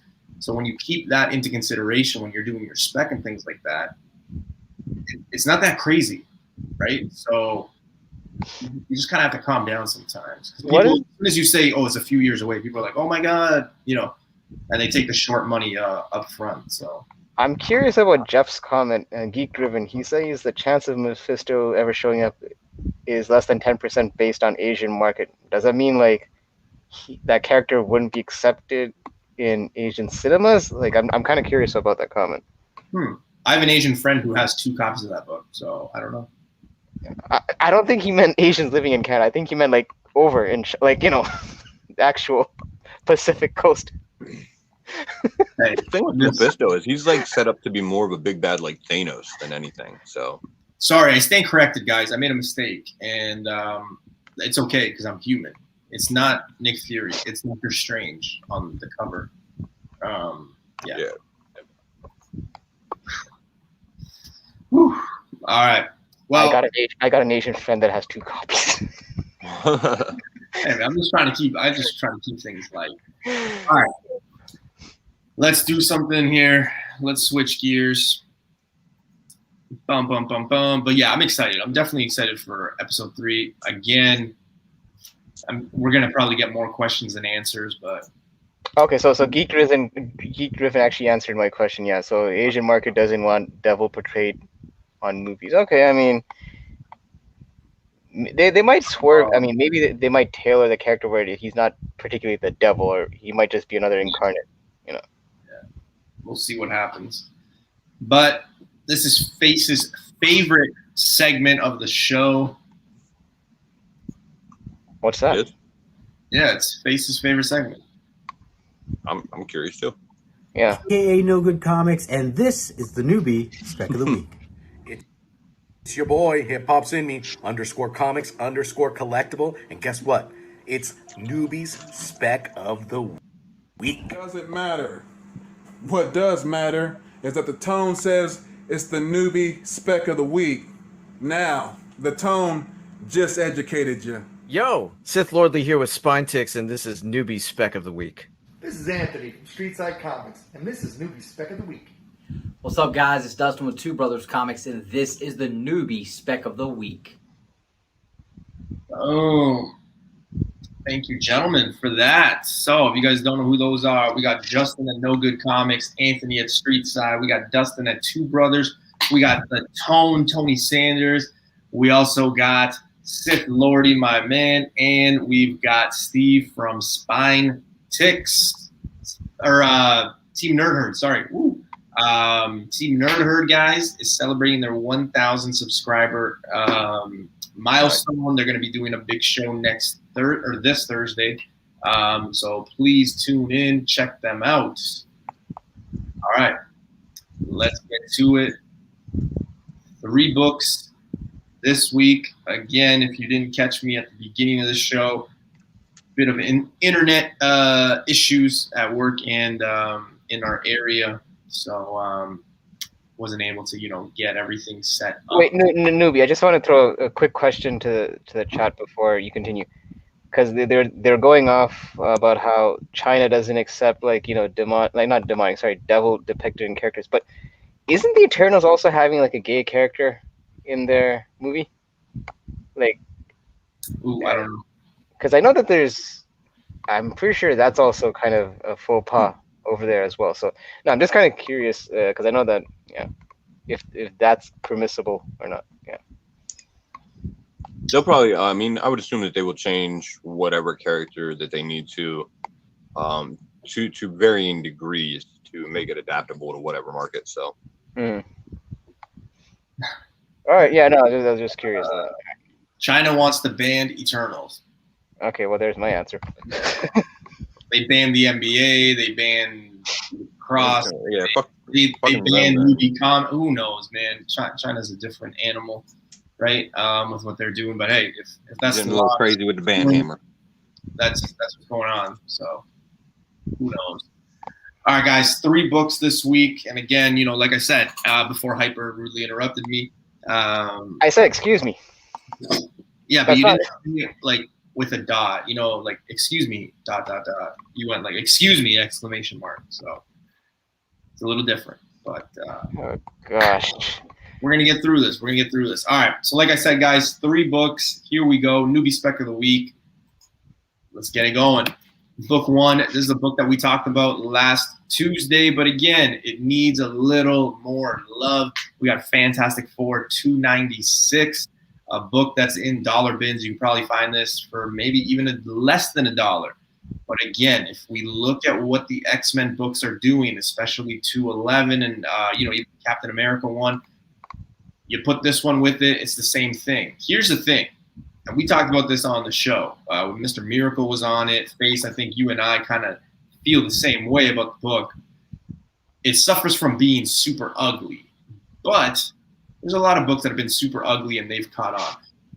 I just think that Fantastic Four keys in the later 2 to 400 range, 1, are very undervalued, and 2, have the same thing, and they will have the same issue that the X-Men characters have, or the X-Men books have, not the characters, where a lot of them you were laughing. People were laughing at you if you bought certain books. I remember when X-Men 211 was a $2 to $3 book. Now go look at it, see where it's at. All of this is going to generate big buzz on all these Fantastic Four books. I guarantee if people go and look from 200 to 400, there's a lot of books in there that are literally nothing right now. And it is the worst 25th anniversary book. But the child agrees. Again, it could catch some heat because at the end of the day, who knows? Maybe people pick them up, maybe people collect them.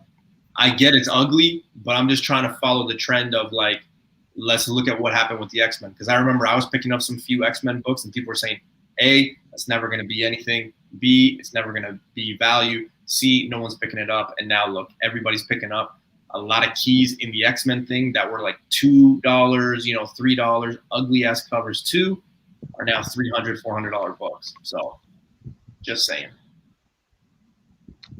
Yeah, and I think as I mentioned before on last week's Buy Sell Keep when this cover appeared, for me, I think the only fighting chance this cover has is possibly if you got the other anniversary covers as a set. I'm not sure how. I mean, this might have its day in the sun if, like I mentioned, like with the hip hop's covers, when like for a while those were cover price, and then suddenly all of a sudden it kind of exploded. That's maybe, but I mean, other than that, I'm not. Yeah. I mean, you point out it's $2 to $5, so I don't think those prices are gonna move anytime soon. So, if anything, I guess now's the time to grab them if you're hunting these kind of covers down. But, Yeah, see, I mean, the thing is with this one is it's cheap enough to be a pickup because it's a part of that sort of classic frame set, and you do have those stupid motherfuckers out there like me who will want this just to complete the set and everything like that. That too. A lot of people sleep on that. I mean, for sure, yeah. Like I like the frame variants. The frames are cool. Like we was just talking about in the Pride variant, it kind of irritated me that they put it on just the incentive rather than an open to order. Because like I said, these frames are cool, and people do like them. It has a nostalgia effect. This is the shittiest cover of all of them, to be honest. It really is. And there are some of these that were pretty iconic covers. Because that could be anyone on the cover. I mean, yeah, it's the thing. Obviously, it could be Snuffleupagus. I feel like it would look a little different as he walks on 4 legs. I can't get that. As soon as he said that, I couldn't get that image out. Because I'm seeing a bit of orange. I'm seeing the orange behind the trench coat. That's why he said Snuffleupagus. That's why. Yeah. Okay.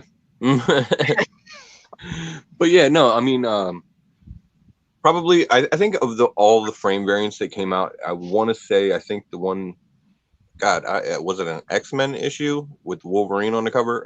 We just talked about this. Yeah, that's probably the one that most people are going to want to go after. But the whole set, just having the whole set is pretty cool. So don't forget the Captain America went up, and I'm not saying those are obviously better ones, but I'm just saying, look at numbers, look at history. Fantastic Four, I think, is going to be bigger than people expect.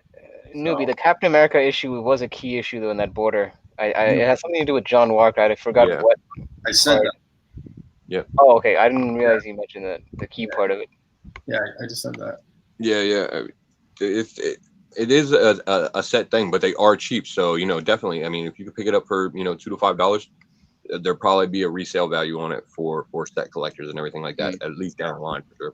Yeah, and I think that's what's going to happen. People try to put those sets on a lot of things. So I'm just saying it could be something to be on the lookout for. And I only bring this up, and like I said on Tuesday's show, it's out there. I've come across many of them, and the same thing happened with 211. I remember like 3-4 years ago going into X-Men bins and other shops, seeing X-Men 211 and seeing X-Men 204 and 205 and all those that were literally $1 book, and now seeing them where they are. Like, look at the first appearance of, and I know the Guy Forge is here, but like, the first appearance of Forge in X-Men. That book was like a $5 book max.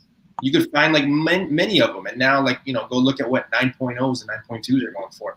Not saying it's going to be $1,000 book by any means, but I always look at like reciprocating what's going on, numbers and history. I think that Fantastic Four has a lot of books that they could do something with it, just like X-Men did, X-Men stuff.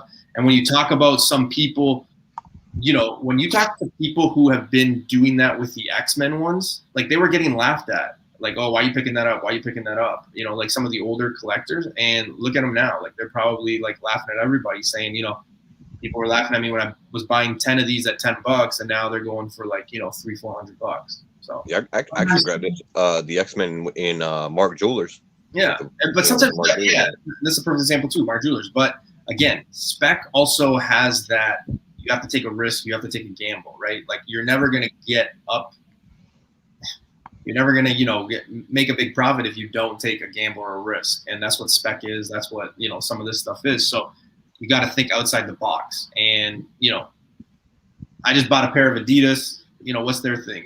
It's crazy or it's only impossible until it happens to you.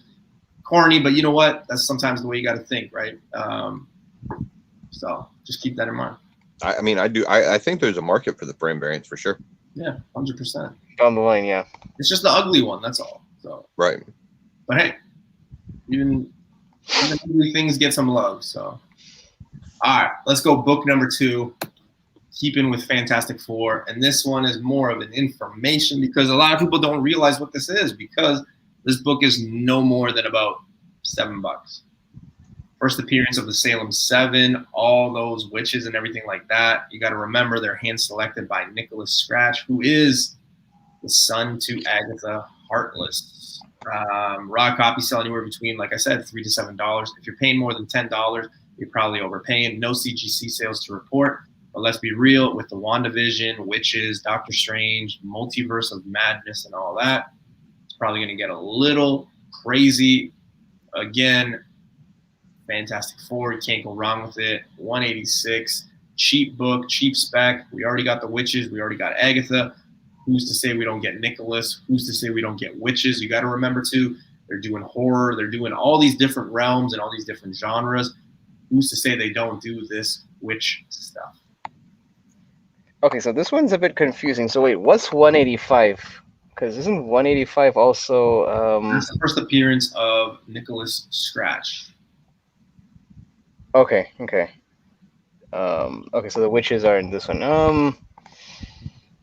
This is the witches that he handpicks, the Salem 7.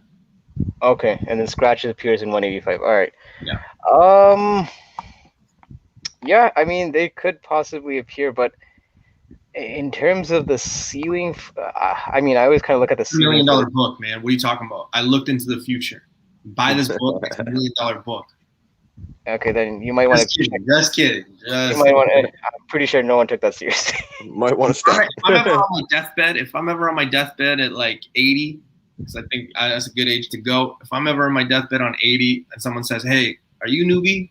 I'd be like, "Yeah, what's up?" And they're like, "Man, I bought Fantastic Four 186. I'm a millionaire now." Had nothing to do with the comic, but all And right. wait, hold on. Why would he come and visit you on your deathbed to kind of gloat about that? I mean, wouldn't you kind of? No, this person was like visiting like his grandpa or something. I don't know, man. You gotta like. I'm just going with the story here. You know.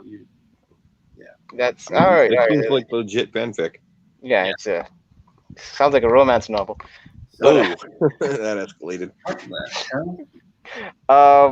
Listen, yeah, I mean, we saw that after the show has been removed that these books have dropped in price. So yeah, I mean, now's the best time to pick it up. It's always best to grab these on the downswing. So Yeah. But again, it's always about like what the ceiling is for these books. But for a $3 to $7 buy, you're not taking a big L on it if it doesn't pan out. No. I actually grabbed this book a few months ago, with the Nicholas Scratch stuff and Agatha Harkness before, WandaVision started and everything like that. So, I caught it pretty cheap for sure. There's definitely some opportunity there. I would absolutely love to see them do some kind of continuation with Agatha, where it turns out that Ralph Boner is actually Nicholas Scratch or something like that, because I would like to see Evan Peters in a role that he stays in the MCU, especially as more of like a sinister bad guy, because he actually plays that part really well. If you've ever watched American Horror Story, I feel there's a lot more to that character, the Ralph Boner character. I think they could definitely do like another bait and switch with him and make him somebody. And I would love to see him do that, especially a bad guy, because Evan Peters really kills it. It just feels like that seems like a bit of a red herring, I find. I hope so. That's one I actually want them to do, the fucking Mandarin on us. Miguel is saying, why didn't you go with 185 too obvious? Yeah, I mean, I think everybody just knew about Nicholas Scratch. I think a lot of people are sleeping on 186. But again, it's just spec. Yeah, Nicholas Scratch definitely spiked pretty huge during the WandaVision series. A lot of people thought that he was going to show up there. Yeah, I think, we talked about it when we did the Wanda spec stuff, and a lot of people were doing, the pressable defects and, Mel V. I think like a lot of people just knew or were guessing that book was going to spike, and it did, right? So, but again, it's not that we're not picking it. It's just I think a lot of people know about it, and I think a lot of people sleep on 186, which I think that's where the fun, the risk, the gamble comes in. 186 is a gamble. It's a risk. You know what? Yeah, it's still really cheap. I think I actually did pick this up during my LCS claim sale for like $5. So, I mean, I guess I'll visit you on your deathbed, if anything. Yeah, well, we'll see about that. I mean, you're up in Canada, so that's kind of far for me to visit you, but yeah, I'll send you a message. Yeah. I sold 186 and caught $1 million. Thanks, Newbie. Book number 3, and I bring this up because it is very interesting what's going on right now. Hey, Newbie, don't mean retire. Listen, this next book, on Tuesday's show, we're doing something that is going to be a little surprise, and these guys don't know about it, so we're just going to do it. I think we're going to wing it. No. We're going to be talking about a certain character, but I thought about this for a very long time in this book, and a lot of this stuff now is catching heat. These team ups, right, or these first meetings and things like that. And I think a book that's like very slept on is Hulk 282. It is the first team up of Hulk and She-Hulk, and even with the news that, or there was that leaked photo of Mark Ruffalo kind of getting ready to play the part. I think a lot of us knew that this was going to happen, right? A lot of us, I think Hyper and myself have said this on air. I know I have, but this is a book that's like super undervalued. I mean, 10 to 25 bucks, 25 being like super, super high grade. But let's look at that. 9.4 restored, sold for 45 bucks Canadian. That's all in import, shipping, everything like that. That's not that bad.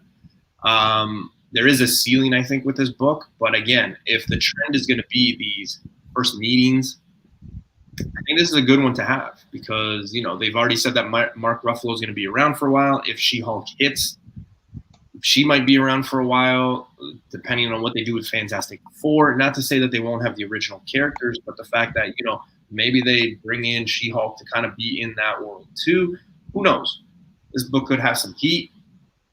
Just saying. A lot of these first team-ups now are getting their day. Who's to say that this one doesn't kind of hit and do something? Yeah, I'm actually surprised the prices aren't higher, given the fact that, we know that, he is appearing on the She-Hulk series, and the more we're hearing about casting rumors and all that for the show, I figured like books like this would have actually already increased in price. So, I mean, I know you said it's low grade, but if you can, I would try looking for a high grade possible for these kind of copies. But that's eBay prices too. eBay prices. So like, but you can probably find these on Instagram and in shops. They might be a little cheaper. Yeah, I would say try hunting for this if you can at your shops, and you might be able to get a deal on this book because we are still a bit a ways away from the She-Hulk series appearing. So almost a year. Yeah, so this book has enough times to get its dips, and just catch it on the downswing, I guess. Yeah. Yeah, I mean, I like this book. It's,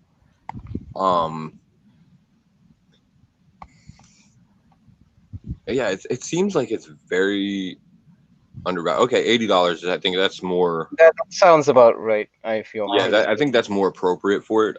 Given what we're going into in She-Hulk and everything like that, you're gonna see it spike, and that's probably where I would think around where it will land. This book is it's a pain in the ass to find that fucking cover in high grade because that red. I mean, that red really shows off flaws. So if you see a copy of this in high grade, absolutely, especially if you can find a good deal on it, I would pick it up. I like this pick. Yeah, solid one, man. Solid one. And yes, man, you could like read my mind. I do have a Black Knight spec video coming out. It's coming out shortly. I think like 2-3 weeks, something like that. But yeah, we'll see. That's shocking that you thought that, but yeah. Mine arrived this week. It was $5 a few months ago. Yeah, this thing was cheap as hell until like that picture came up. So yeah, definitely just a book to be on the lookout for. Again, with people talking about these trends with like the new first meetings and things like that. I think that one has a good chance, because I feel like if he shows up in She-Hulk, there's got to be something in that show where they fight alongside each other at some point, probably at the end of the show, as like the big, hurrah or climax to it. So I think it could have some legs for a week or so. And maybe they should do the same thing like with YouTubers, like the first, like those lost episodes of YouTube that you take down and then you only find them in your archives, like first meetup between Face and Newbie. I think you can still find that. Yeah, I think you can. That's why I'm calling it the lost episode. Obviously, you can find it if you keep it up. I'm just saying, like, if you archive it and then. Yeah. I don't know that I see the correlation, but okay. Yeah, I don't. Yeah. But that's what happens when you take the blue pill, I guess. So. You need to smoke weed instead. Yeah, that's But hey, all opinions matter on this show. So. Oh jeez. I was like, I don't even know what the fuck I just said. So guys, I'm gonna kick it to Face right here. You guys know he's got his show Mondays at 7 p.m. So Face, you got something you wanted to say about the show? I think you guys got something going on tomorrow. For sure. Tomorrow we got a special episode going on because we have, for the first time, making his first appearance on YouTube, the King of Brackets, Black Crown Comics, is going to be joining us tomorrow. So definitely check that out. You're going to be seeing more of him on YouTube, I feel like, in the future. And if you haven't seen him on Instagram, definitely check out his Instagram. He does, he's been doing a thing, every couple of weeks where he basically does tournament style brackets on just different things. The last one that he did was comic book companies, and interestingly enough, the company, I guess, of the year or whatever was Image. It was kind of surprising.